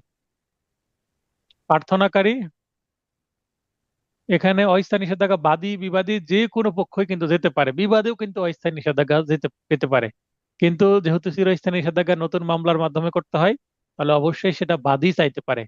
বিবাদী যদি চিরস্থায়ী নিষেধাজ্ঞা চায়, তাহলে বিবাদীকে আলাদা নতুন একটা মামলা করে সেই মামলায় তাকে বাদী হতে হবে। প্রার্থনার প্রকৃতি কেমন হবে, তাহলে দরখাস্ত আকারে, আর এটা হচ্ছে আরজি আকারে, একটু আগে যেটা বলে দিচ্ছি। সিদ্ধান্তের প্রকৃতি কেমন হবে, আদেশের মাধ্যমে অস্থায়ী, আর রায় ও ডিক্রির মাধ্যমে চিরস্থায়ী। নিষেধাজ্ঞা বাতিলের এখতিয়ার কার, কি নিষেধাজ্ঞা দেওয়া হলো, এটা আবার বাতিল কে করতে পারবে। মঞ্জুরকারী আদালত উপযুক্ত কারণ ও অবস্থা দিনে রিভিউ এর মাধ্যমে অস্থায়ী নিষেধাজ্ঞার আদেশ বাতিল করতে পারে। অস্থায়ী নিষেধাজ্ঞা দিয়েছে, আবার রিভিউ করা হলে সেটার মাধ্যমে বাতিল করা যেতে পারে। অপরদিকে শুধুমাত্র আপিল আদালত আপিল এখতিয়ার প্রয়োগের মাধ্যমে চিরস্থায়ী নিষেধাজ্ঞা রায় ও ডিক্রি বাতিল করতে পারে। তার মানে চিরস্থায়ী নিষেধাজ্ঞা কেউ পেয়ে গেলে ওই আদালত কি করতে পারবে না, আর সেটা বাতিল করতে পারবে না, সাধারণত আপিল আদালতে সেটা বাতিল হয়। স্থাবর সম্পত্তি সংক্রান্ত চিরস্থায়ী নিষেধাজ্ঞা এর ডিক্রির জন্য আনিত মোকদ্দমায় কি কি মৌলিক বিষয় থাকা আবশ্যক, মানে কোন উপাদান থাকলে মামলা ডিক্রি পাওয়া যাবে। আমরা 5টা উপাদান দেখব। এই যে 5টা উপাদান, এটা আমরা কিন্তু চুক্তির ক্ষেত্রেও দেখি। মানে 12 ধারায় কিন্তু পড়েছি কাছাকাছি। প্রতিবাদী মানে বিবাদী, বাদীর জন্য সম্পত্তি যদি জিম্মাদার হয়, অর্থাৎ ট্রাস্ট রিলেটেড যদি প্রপার্টি হয়, তাহলে অবশ্যই পাওয়া যাবে। অধিকার লঙ্ঘনের ফলে কৃত বাস্তব বা সম্ভাব্য ক্ষতি নির্ণয়ের মানদণ্ড নেই, মনে পড়ছে নিশ্চয়ই, এমসিকিউ নোটে ছিল, মানদণ্ড নেই 12 ধারায়। অধিকার লঙ্ঘনের জন্য আর্থিক ক্ষতিপূরণ দ্বারা পর্যাপ্ত প্রতিকার পাওয়া যাবে না, এটাও নিশ্চয়ই মনে পড়ছে। অধিকার লঙ্ঘনের জন্য আর্থিক ক্ষতিপূরণই পাওয়া যাবে না, তাহলে মানদণ্ড নেই। প্রথমে ট্রাস্ট বা মানে জিম্মাদার মানে ট্রাস্টি হতে হবে। মানদণ্ড নেই, পর্যাপ্ত প্রতিকার পাওয়া যাবে না, আবার প্রতিকারই পাওয়া যাবে না, মানে একটুও পাওয়া যাবে না।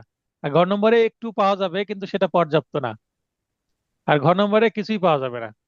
আর এখানে আরেকটা পয়েন্ট যুক্ত হয়েছে, 12 ধারায় কিন্তু 4টায় আছে, আর এখানে এসে কিন্তু ও যুক্ত হয়েছে কি, বিভাগীয় কার্যধারার জটিলতা নিবারণের জন্য যদি নিষেধাজ্ঞা প্রয়োজনীয় হয়, তার মানে এখানে আদালতের হাতকে একটু লম্বা করা হয়েছে। এখানে 151 ধারাটাকেও ইনকর্পোরেট করে দেওয়া হয়েছে। মানে সহজাত ক্ষমতা ব্যবহার করে আদালত এই টাকে কি করতে পারবে, কানেকশন করতে পারবে। অর্থাৎ যেখানে দরকার হবে সেখানে তিনি দিতেই পারবেন। কখন মঞ্জুর হবে চিরস্থায়ী নিষেধাজ্ঞা অর্থাৎ 54 ধারার? একটু আগে আমরা যেটা পড়লাম সেটাই কিন্তু মঞ্জুরের জায়গা। এই 5টা পয়েন্টই মঞ্জুরের জায়গা, আবার এটাই কিন্তু আবশ্যকীয় উপাদান। আর কখন নামঞ্জুর হবে? 56 ধারা 11টি। দেখেন 56 বলতে আমি এমসিকিউ নোটে এভাবে পড়িয়েছিলাম যে 5 আর 6 যুক্ত করলে কিন্তু 11 হয়। তাহলে 5 আর 6 যুক্ত করে 11টি, এই 11টি ক্ষেত্রে নাম মঞ্জুর করে থাকেন। কি কি? যদি না কার্যধারার পৌনঃপুনিকতা রোধকল্পে নিষেধাজ্ঞা আবশ্যক হয়, মানে যদি দেখে যে একটার পর একটা তারিখ, তারিখ পে তারিখ যে শব্দটা ব্যবহার করা হয় হিন্দি সিনেমাতে, তো যদি তারিখের পর তারিখ যদি ব্যবহার করা হয় এবং একই কার্যক্রম চলছে দীর্ঘদিন, তখন চিরস্থায়ী নিষেধাজ্ঞা তিনি দিয়ে দিবেন, তাছাড়া দিবেন না। অধীনস্থ নয় এমন আদালতের কার্যধারা স্থগিত, মানে সহকারী জজ, সিনিয়র এবং যুগ্ম জেলা জজ উপরের কোর্টের কখনো কি করতে পারে না, কার্যধারা স্থগিত করতে পারে না। কিন্তু কেউ একটা মিস আপিল করে নিম্ন আদালতের, জেলা জজ আদালতে গেল, যে নিম্ন আদালতের কার্যধারা স্থগিত করে দিতে পারে। অথবা হাইকোর্টে গেল, মহামান্য হাইকোর্টে গিয়ে কিন্তু নিম্ন আদালতের কার্যধারা স্থগিত করতে পারে। কোনো ব্যক্তিকে আইন প্রণয়নকারী কর্তৃপক্ষের নিকট আবেদন করা হতে বিরত রাখতে। কেউ যদি বললো যে যেন আমার বিরুদ্ধে এই ব্যক্তি কি করতে না পারে, কোনো জিআরসিআর মামলা করতে না পারে, অথবা কোনো দেওয়ানি মামলাই করতে না পারে, তো এটা করে চিরস্থায়ী নিষেধাজ্ঞা পাওয়া যাবে না। সরকারি বা বিদেশি সরকারের কোনো সার্বভৌমত্ব কাজে হস্তক্ষেপ। কেউ কোনো সার্বভৌম ক্ষমতা বলতে কি বোঝায়? মানে স্বীকৃতি, একটা দেশ আরেকটা দেশকে কি করবে না, তার দেশের মধ্যে প্রবেশ করবে না অনুমতি ছাড়া, এই যে একটা স্বীকৃতি। তো সার্বভৌম ক্ষমতা কিন্তু চোখে দেখা যায় না। যদিও আমরা মনে করি যে সামরিক শক্তি দিয়ে সার্বভৌম ক্ষমতা রক্ষা করা হয়, হ্যাঁ এটা ঠিক আছে।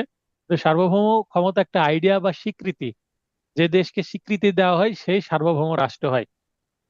তো কোনো সার্বভৌম কাজে কেউ যদি হস্তক্ষেপ করতে চায় এবং সেটা আদালতে এসে যদি বলে যে আমি এই কাজটা করতে দিব না, আমাকে চিরস্থায়ী নিষেধাজ্ঞা দেন, তাহলে আদালত দিবে না। আবার ফৌজদারি কার্যধারা স্থগিত রাখতে, কেননা আমরা 7 ধারা অনুসারে জানি যে এসআর অ্যাক্ট কিন্তু কোনো ফৌজদারি বা পেনাল কোনো রেমেডি দেয় না। যে চুক্তির সুনির্দিষ্ট কার্য সম্পাদন সম্ভব নয়, মানে আমরা এখানে 21 ধারা, এসআর অ্যাক্টের 21 ধারা কানেকশন করে দিল। 21 ধারায় 8টা ক্ষেত্রে চুক্তি প্রবল করা সম্ভব নয়, সেটা এখানে কানেকশন করে দিল যে সেটা যেহেতু সেখানেও সম্ভব না, তো সেখানে এখানে যদি সম্ভব করে দেয় যে আমার একটা চুক্তি ভঙ্গ করছে, এমন চুক্তি ভঙ্গ রোধকল্পে, মানে চুক্তিটা এমন একটা ভেক চুক্তি বা বাতিল চুক্তি বা একটা মানে অস্পষ্ট চুক্তি বা মনে করেন কোনো অবৈধ কাজের চুক্তি, তাহলে সেইটা একজন চুক্তিবদ্ধ হয়ে পরে সেটা ভেঙে ফেললো, তাহলে আদালতে তো আসাই যাবে না সেই চুক্তি নিয়ে। তাহলে যেহেতু আদালতে আসাই যাবে না 21 ধারা অনুসারে, তাই নিষেধাজ্ঞাও চাওয়া যাবে না এখানে। তার মানে সেটাকে এখানে রিপিট করা হয়েছে বা কানেকশন করা হয়েছে। যদি কানেকশনটা না করা হতো তাহলে কি হতো? এই চুক্তি আইনের চুক্তি প্রবলের মামলা 21 ধারা অনুসারে বাধাপ্রাপ্ত হলেও অনেকে পার্মানেন্ট ইনজাংশনের মামলা করে আইনের একটা কি লোপ হোল খুঁজে, একটা ফাঁক ফোকর খুঁজে এখানে মামলা করে দিত। তাই এখানেও যেন চিরস্থায়ী নিষেধাজ্ঞার মামলা করে ডিক্রি পেতে না পারে, তাই এখানেও সেটা রিপিট করা হয়েছে, যেন আইনের এক অংশ আরেক অংশের সাথে সাংঘর্ষিক না হয়। তাই একটা হারমোনি বা মেলবন্ধন তৈরি করা হয়েছে।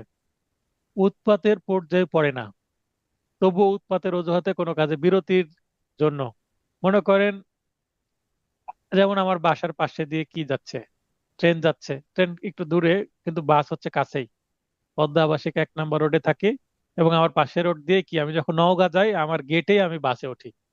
তার মানে খুবই একটা নয়েজি, যেমন আমি যদি জানালা খুলে দিই আপনাদের বাসের শব্দ আমার মাইক্রোফোন দিয়ে আসবে, আপনারা শুনতে পাবেন।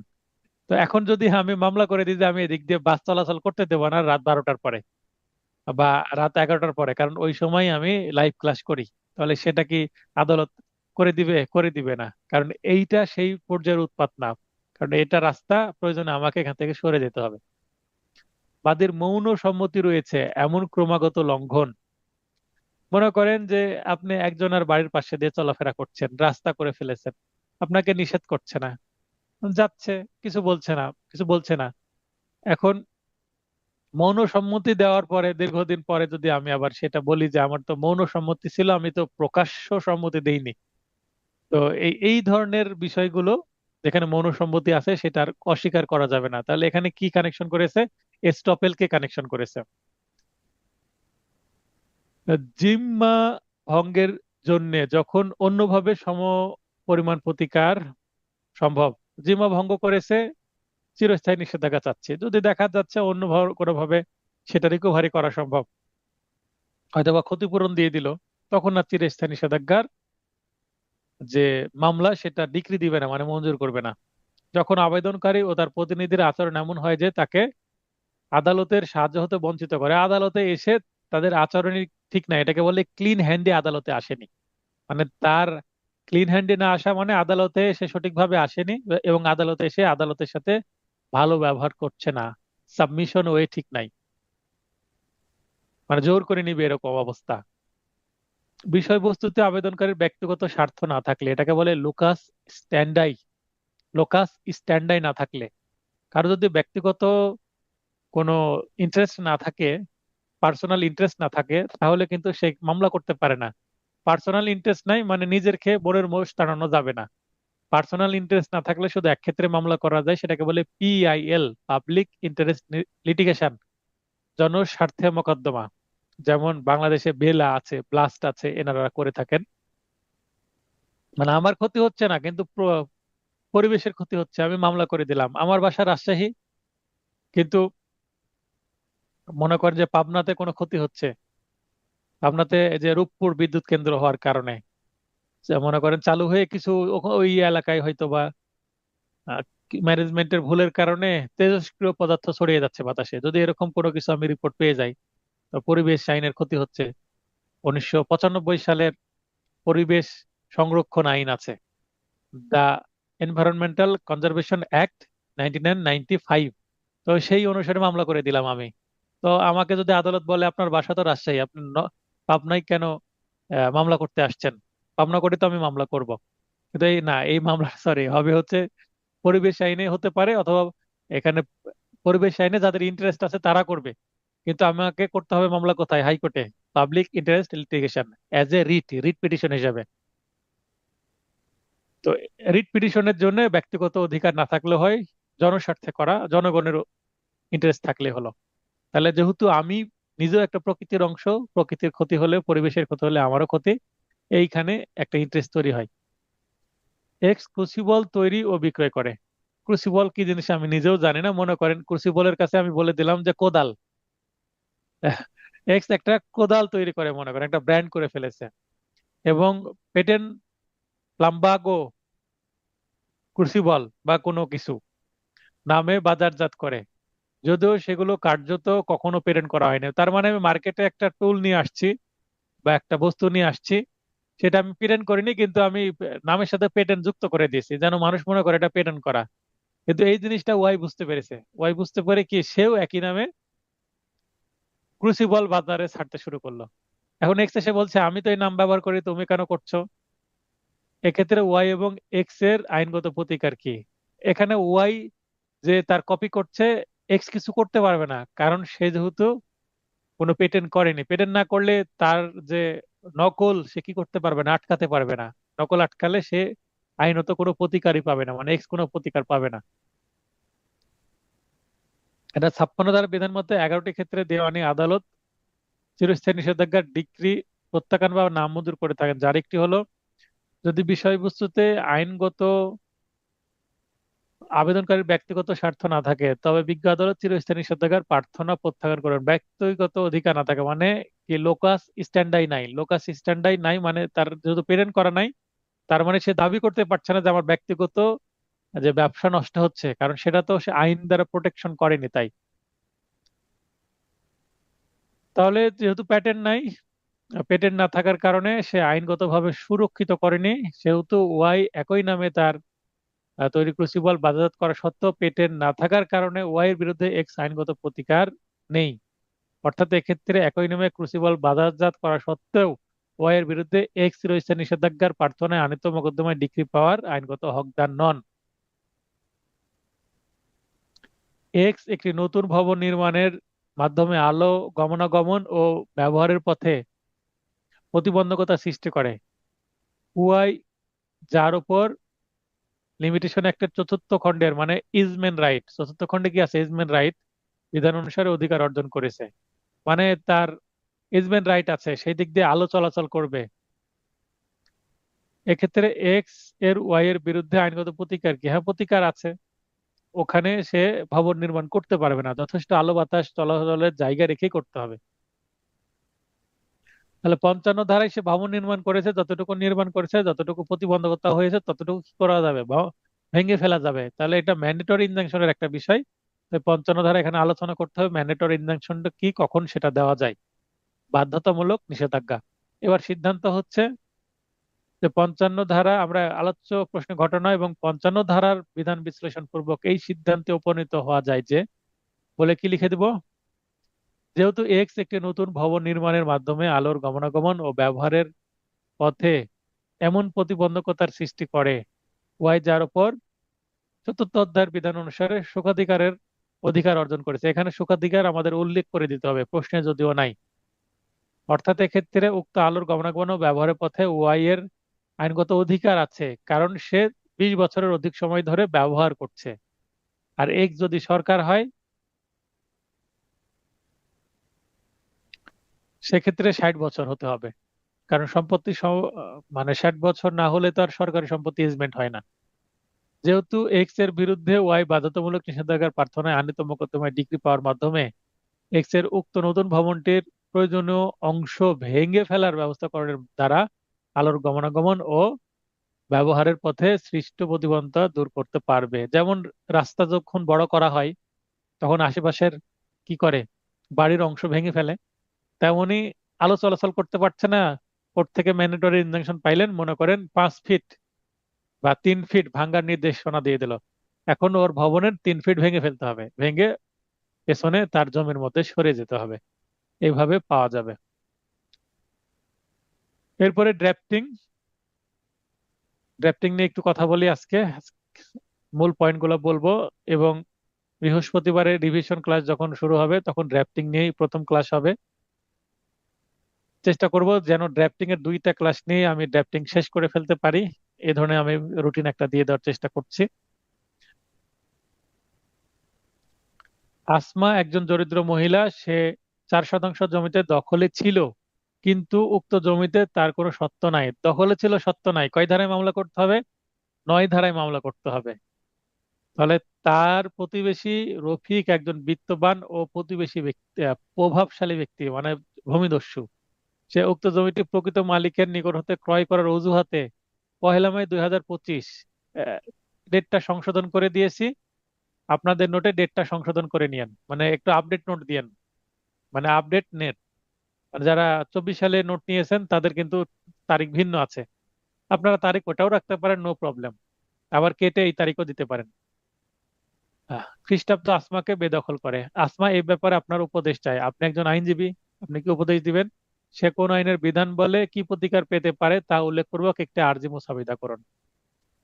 পরে প্রশ্ন, জলিল 26/3/2015 খ্রিস্টাব্দ তারিখে তার পিতার মৃত্যুর পর হতে ওয়ারিশ সূত্রে এখনো জমির মালিক। এখন যদি 25 সাল চলে তাহলে 15 সাল, তার মানে সে প্রায় 10 বছর ধরে এই সম্পত্তিটা ওয়ারিশ সূত্রে কি করছে, ভোগ করছে।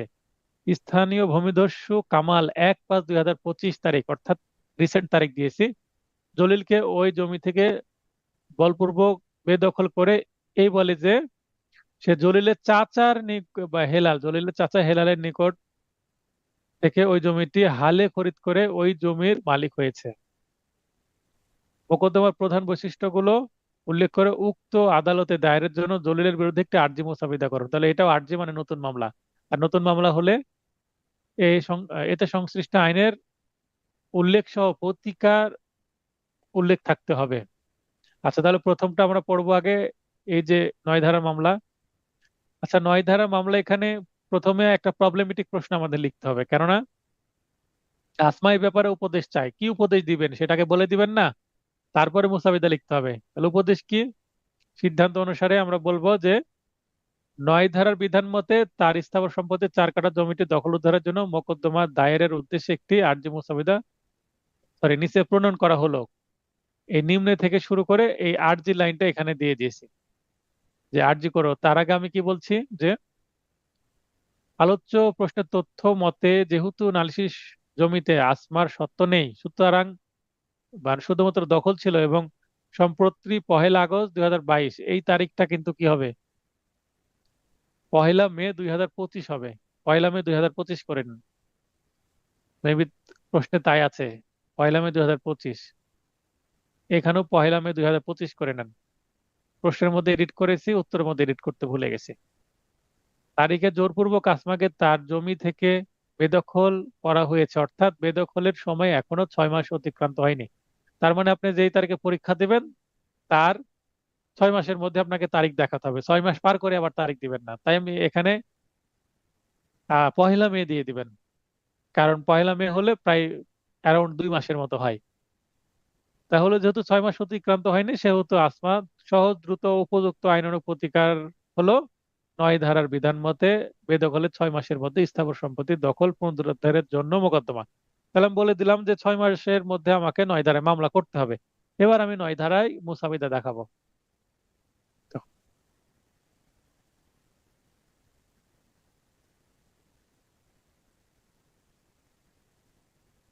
তাহলে এখানে আদালতের নাম, আদালতের নাম আমি কিভাবে পাবো? এখানে দেখেন তাইদার 10 লক্ষ টাকা দেখিয়েছি।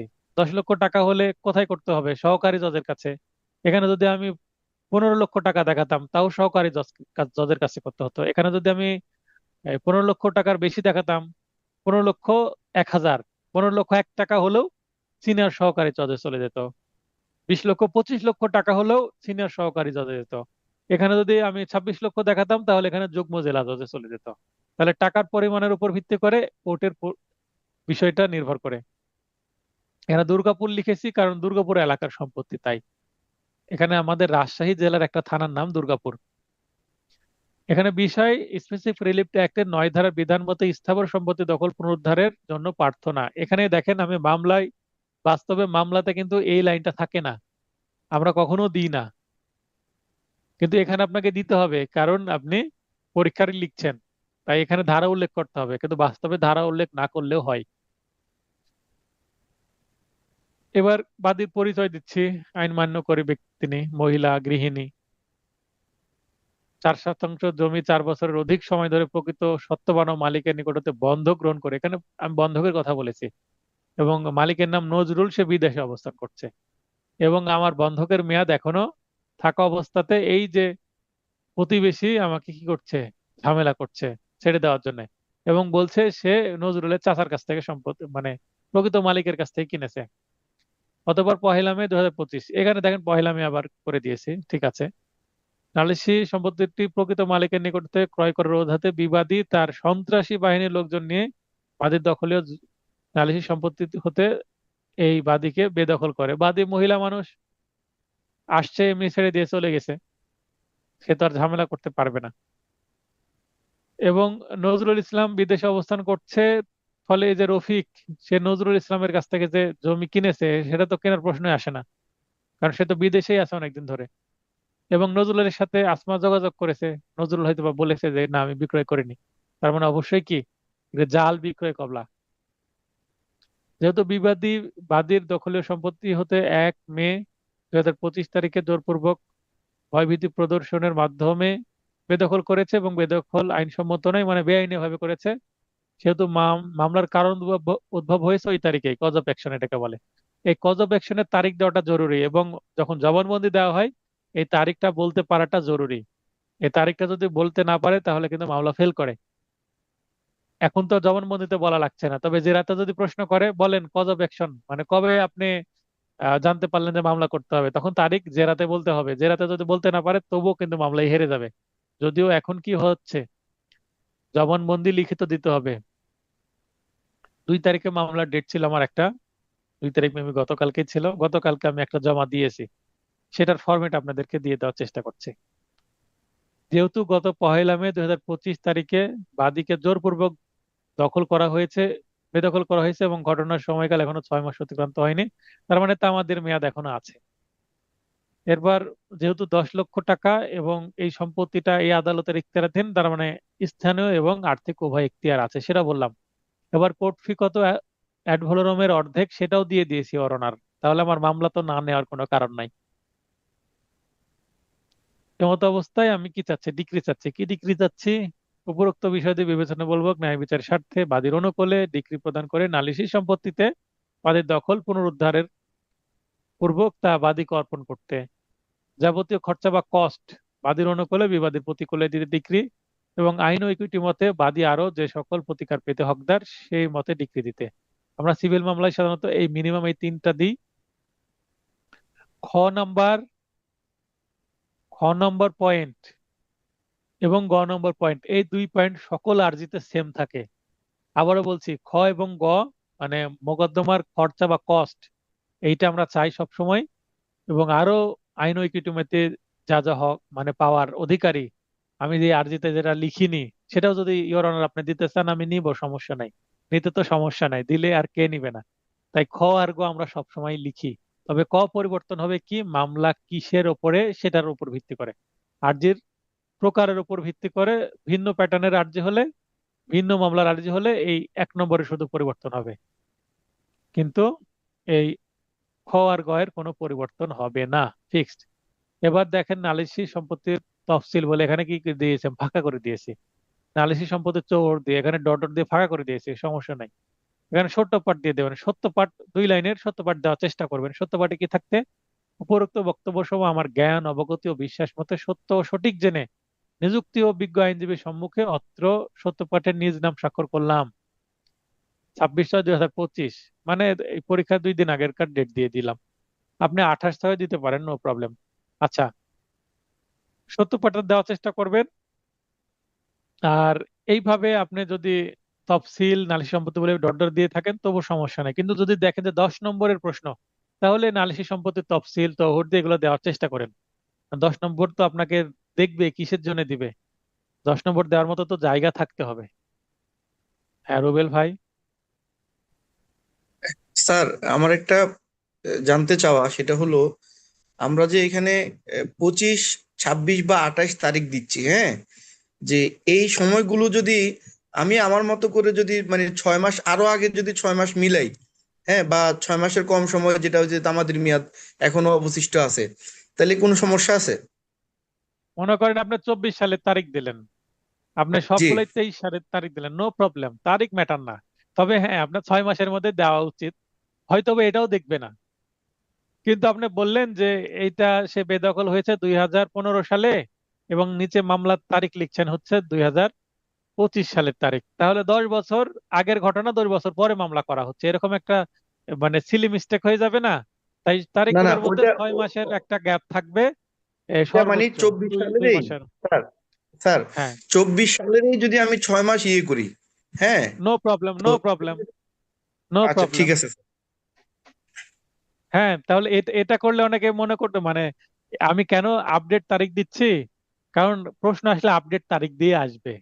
তাই আপডেট তারিখ দিয়ে আসলে যেন আপনারা ঘাবড়ে না যান, তাই আপনাদের কাছে ব্যাকডেট তারিখ থাকলেও আমি আপডেট করে দিয়েছি যেন আপনারা বুঝতে পারেন যে তারিখ ডাজ নট ম্যাটার। তারিখ পরিবর্তন হলেও এখানে খুব বড় বেশি কি, this is not a big deal, মানে ডেট চেঞ্জ হলেও কোনো সমস্যা নাই। ক্লিয়ার? Clear sir. এই কারণে ডেটটা আমি চেঞ্জ করে ঘটনাটাকে ঠিক রাখছি, ঘটনাও চেঞ্জ হয়ে যেতে পারে। কি দেখবেন যে সিভিলের ক্ষেত্রে খালি বলেছি এই এটা করতে হবে ওটা করতে হবে, তেমনই আমি দেখবেন ড্রাফটিং এ কি করেছি, গল্প 2-3টা মানে এক একটা ক্যাটাগরিতে গল্প আমি অল্প রেখেছি, শেষে ফরম্যাট দিয়ে দিয়েছি। যেমন এই নোটের দেখবেন একটা আদর্শ ফরম্যাট আছে কিসের ক্ষেত্রে, ওই অ্যাডভোকেটের অসৎ আচরণ মানে অসৎ আচরণের জন্য সচিব বরাবর দরখাস্ত, একটা ফরম্যাট দিয়ে দিয়েছে না? তো এই জি যে স্যার। ফাইনাল টাচের নোটে এই ধরনের ফরম্যাট অনেক থাকছে, তাহলে আপনি যেটা আসুক না কেন অন্তত টাচ করে আসতে পারবেন, 2 কলম লিখে এসে পাস করতে পারবেন, আপনার পাস দরকার। পাশ করার কাজ করে দেবো, 1 সপ্তাহ পড়লেই হয়ে যাবে। স্যার, আমার দরকার স্যার পাস করা স্যার। এটা সবারই দরকার ভাই, সবারই দরকার। আচ্ছা ঠিক আছে, এরপরে দেখেন পরেরটা কি বলা হচ্ছে, ওয়ারিশ সূত্রে একখণ্ড জমির মালিক স্থানীয় ভূমিদস্যু কামাল, তাহলে জলিল মালিক কত তারিখ থেকে এখানে 10 বছর আগ থেকে জমি থেকে বল বলপূর্বক বেদখল করে। তাহলে এখানে আমি যেহেতু দেখলাম দুইটা জিনিস আছে, এক নম্বর হচ্ছে একখণ্ড জমির মালিক কে, জলিল, এবং আরেক নম্বর পয়েন্ট দেখছি যে জোরপূর্বক বেদখল করা হয়েছে, এবং আরো একটা নম্বর পয়েন্ট দেখছি আমি যে তারিখটা পার্থক্য হচ্ছে 10 বছর। তার মানে আমরা জানি 8 ধারায় মামলা করতে হলে সর্বোচ্চ 12 বছর তামাদির মেয়াদ পাওয়া যায়। তার মানে জি স্যার। তামাদির মেয়াদ অতিক্রান্ত হয়নি, তাহলে এটা দ্বারা কি বোঝা যাচ্ছে কত ধারায় মামলা হবে? 8 ধারায় মামলা হবে, তাই না?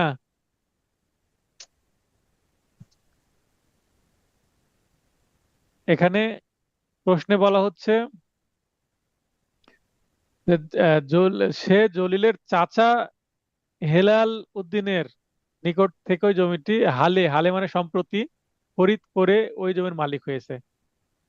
মোকদ্দমার প্রধান বৈশিষ্ট্যগুলো উল্লেখ করে উপযুক্ত আদালতে দায়েরের জন্য জলিলের পক্ষে, কার পক্ষে? জলিলের পক্ষে, যা 10 বছর ধরে দখলে আছে, একটি আর্জি মোসাবেদা করুন।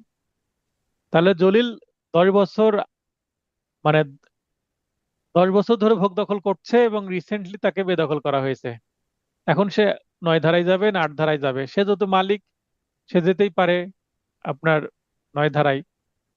তো বিচার্য বিষয় এবার আমাকে এই ধরনের প্রশ্নে কি একটা প্রবলেমেটিক প্রশ্ন হিসেবে এখানে যুক্ত করা থাকে, প্রবলেমেটিক প্রশ্নের শেষে একটা ড্রাফটিং দিয়ে দিচ্ছে, এই ধরনের সিচুয়েশন হতে পারে। সেক্ষেত্রে আপনি কি করবেন? 9 ধারাতেও যেতে পারেন 6 মাসের মধ্যে, আবার 842-এও যেতে পারেন। যেহেতু বেদখল হয়েছে তাহলে আমরা শুধু 42 করলে হবে না, 842-এ যেতে হবে। তাই 9 ধারাতেও যেতে হতে পারে, 842। তবে এখানে আমরা 842-এ করেছি, এখানেও 10 লক্ষ দিয়েছি, তাই কোড পরিবর্তন করিনি, সেটাই রেখেছি। আর এখানে দেখেন, এখানে মামলা নম্বর ফাঁকা রেখেছি, কারণ নতুন মামলা নম্বর তো পড়েনি। এটা লিখার পর আদালতে জমা দিলে তো মামলা নম্বর পড়বে। এই জি এই স্যার। এটা আপনি ড্রাফটিং করছেন মানে আপনি চেম্বারে বসে ড্রাফটিং করছেন অ্যাডভোকেটের, এখন এটা কোথায় যায়নি, কোর্টে যায়নি। কিন্তু যদি মামলা হয়ে যায় একটা দরখাস্ত লিখবো, তাহলে দরখাস্ত লিখার জন্য একটা যেহেতু মামলা অলরেডি হয়ে আছে, মামলা নম্বরে পড়ে গেছে অলরেডি, ওই মামলার আন্ডারে যেহেতু দরখাস্ত হয় তাই মামলা নম্বরটা দরখাস্তের ক্ষেত্রে দিতে হবে। আরজির ক্ষেত্রে মামলার নম্বর অংশটুকু ফাঁকা থাকবে, তবে এখানে আপনি সালটা উল্লেখ করে দিবেন। এবং মামলার প্রকার, যেমন এটা অপ্র মামলা, অর্থ মামলা, বাটারোয়া মামলা, বিভিন্ন মামলা থাকে। বাটারোয়া মামলাও কিন্তু একটা অপ্র মামলা। তো যে গল্প এখানে আছে এই গল্পটা দিয়ে দিবেন। গল্পটা দিয়ে দেওয়ার পরে আমরা এটাও বলতে পারি যে এটা কি করছে, যে জাল দলিল করেছে, সে আসলে করেনি। কত তারিখে বেদখল করলো? 1 পাশে কজ অফ অ্যাকশন দেখাই দিলেন, আগেরটার মতোই। মামলার কজ অফ অ্যাকশন দেখেন, এখানে তারিখটা ব্যাকডেটেড হয়ে আছে, এটা ঠিক করে দিবেন। এখানে একটা তারিখ দিয়েছে, আবার এখানে এটা পরিবর্তন করা হয়নি, মানে দ্রুত করার ফল। ফাইনাল টাচ নোটে এরকম সিলি মিস্টেকের কারণে আপনারা ক্ষতির সম্মুখীন হবেন। এই কারণেই আমি সময় নিয়ে রিভিশন করছি। আমি এই ক্লাসে ঢোকার পূর্বেও মানে আমার ঘুম ঘুম লাগছিল, একটা কড়া করে কফি খাওয়ার পরে ক্লাস করছি। তারপরেও আমি যে এনার্জিতে আপনাদের সাথে কথা বলে ক্লাস নেই, সেই এনার্জি অনুভব করছি না। ঈদের পরে আশা করি এনার্জি অনুভব করবো আর কি। সেক্ষেত্রে আমার শরীরটাকে ঠিক রাখতে হবে। ঠিক থাকলে আমি এই জুন মাসের 28 তারিখ পর্যন্ত আপনাদের সাপোর্ট দিয়ে যেতে পারবো, কারণ আমাকে দরকার আপনাদের। এই কারণে আমি নিজেকে সুস্থ রাখারই সিদ্ধান্ত নিলাম। সুস্থ আমি থাকলে আপনাদের হেল্প করতে থাকবো, সমস্যা নাই। ইনশাল্লাহ স্যার। এবার তাইদাদ, তাইদাদ পেলে আমরা স্থানীয় এবং আর্থিক এখতিয়ার অনুসারে মামলার কোথায় সেটা বলে দিচ্ছি। এইখানেও দেখেন যে খুব সংক্ষিপ্ত একটা আর্জি, এই আর্জি যদি 10 নম্বর দেয় আপনি এতটুকু লিখবেন না? 10-12টা পয়েন্ট দিতে পারবেন না রুবেল ভাই? জি স্যার, ইনশাল্লাহ স্যার, পারবো স্যার। যদি এটা 10 নম্বর না দেয়, যদি 5 নম্বর দেয়, মাঝখান থেকে বাদ দিয়ে দেন অনেক কিছু। মানে মূল আমি মূল সেটা, জায়গাগুলো দিব আর কি স্যার। হ্যাঁ মূল মূল জায়গাগুলো দিবেন। এত তারিখে বেদখল করেছে, এত কাহিনী বলার দরকার নেই, ডিপে যাওয়ার দরকার নেই। যেমন এখানে 6 নম্বর পয়েন্ট আমি বড় দিয়ে দিছি, মানে যেটা প্রশ্নের মধ্যে আছে প্রশ্নটাকে বেশি রিপিট করার দরকার নেই। তারপরে যে 2 নম্বর পয়েন্ট, স্থানীয় স্থায়ী নাগরিক, আইন মান্য করে ব্যক্তি, এইগুলো, এই 2 নম্বর পয়েন্টটা দরকারই নাই। আপনি যদি মনে করেন 2 নম্বর পয়েন্ট আমরা লিখবই না, কোনোটাতে দরকারই নাই 2 নম্বর পয়েন্টটা আমি তাহলে কেন রেখেছি? দরকার নাই। কেন রেখেছি? আপনি আনকমন প্রশ্ন এসেছে, আনকমন প্রশ্নের জন্য এগুলো কমন। মানে আপনি 2 নম্বর পয়েন্ট তো পড়ে আসছেন অপ্রয়োজনীয় জিনিস, যখন আপনার কমন আসবে না তখন এই অপ্রয়োজনীয় জিনিসটা আপনার ওই প্রশ্নের লিখতে সহযোগিতা হবে। রুবেল ভাই, বুঝতে পেরেছেন টেকনিক? জি স্যার, জি। আমি প্রশ্ন কমন পাইনি, একটা র্যাপিং আসছে, আমাকে পাস করতে হবে। আপনি লিখে দিলেন বাদী বাংলাদেশের একজন স্থায়ী নাগরিক, এই লাইনটা তো বারবার আমি দিয়ে আপনাকে মুখস্থ করাচ্ছি। তাহলে এই লাইনগুলো লিখে আপনাকে অন্তত এই মনে করেন 6 নম্বরের ড্রাফটিং আসলো, 3 নম্বর আপনাকে তুলতে হবে এগুলা দিয়ে, অপ্রয়োজনীয় বিষয় দিয়ে। আর প্রশ্নের মধ্যে তো কিছু না কিছু থাকবেই, জি। তাই নয় কি? ফর্মেট ঠিক থাকলে আপনি ধারাও ভুল করলেও আপনি ড্রাফটিং এ মার্ক দিবে। ছলে বলে কৌশলে পার হয়ে আসা আর কি স্যার। হ্যাঁ, ওই কারণে এগুলো রাখা। আর এগুলো থাকলে কি হবে, একে যেহেতু বাস্তব একটা আমার ড্রাফটিং, এই মামলাটা আমি করেছি, তো এই বাস্তব ড্রাফটিং এর কারণেই এগুলো এভাবে আসছে। আমি কমিয়েছি, ফাইনাল টাচে আমি আরো কমিয়ে দিয়েছি এগুলোকে। তো এখানে দেখেন আবারও, এহ, এখানে আপনাদেরকে এটা ঠিক করতে হবে, এটা ক, খ, গ হবে। তাহলে খ, গ মানে পরে 2টা পয়েন্ট দেখেন একই আছে, আগে যেটা ছিল সেম কপি পেস্ট, তার মানে এটা আপনি মুখস্থ করে নেবেন। এই 2টা দেওয়া কি জরুরি? জরুরি না। এটাও এরকম জিনিস যে আপনাকে মনে থাকলে দিলেন, না থাকলে না। এই 1 নম্বর পয়েন্টটাই জরুরি, আমি কি চাচ্ছি সেটা 1 নম্বরই থাকে। 2 নম্বর হচ্ছে কি, আরো যদি দেয় বাড়তি কিছু বোনাস। 1 নম্বর পয়েন্টটা হচ্ছে বেসিক, আর 2 নম্বর পয়েন্ট হচ্ছে আপনার বোনাস। তো যদি ঈদের মধ্যে আপনি বোনাস পাইলেন, সেটা তো খারাপ কিছু না। যেমন আমাদের রাজশাহী বারে এবার নতুন পুরাতন সকল অ্যাডভোকেটদের ঈদের বোনাস দিয়েছে 20,000 টাকা করে। তাহলে 20,000 টাকা করে অ্যাডভোকেটদের যদি বোনাস দেওয়া হয় বার থেকে, তাহলে তো কোরবানি দিতে সমস্যা হওয়ার কথা না। বিশেষ করে যারা লাস্ট 24 সালের ব্যাচ, যারা মানে 23-এ পরীক্ষা দিয়ে 24-এ যারা লাইসেন্স হয়েছে, তাদের ক্ষেত্রে এটা খুবই হেল্পফুল হবে। কারণ অনেকের কি নাই, আলাদা সেরেস্তা নাই,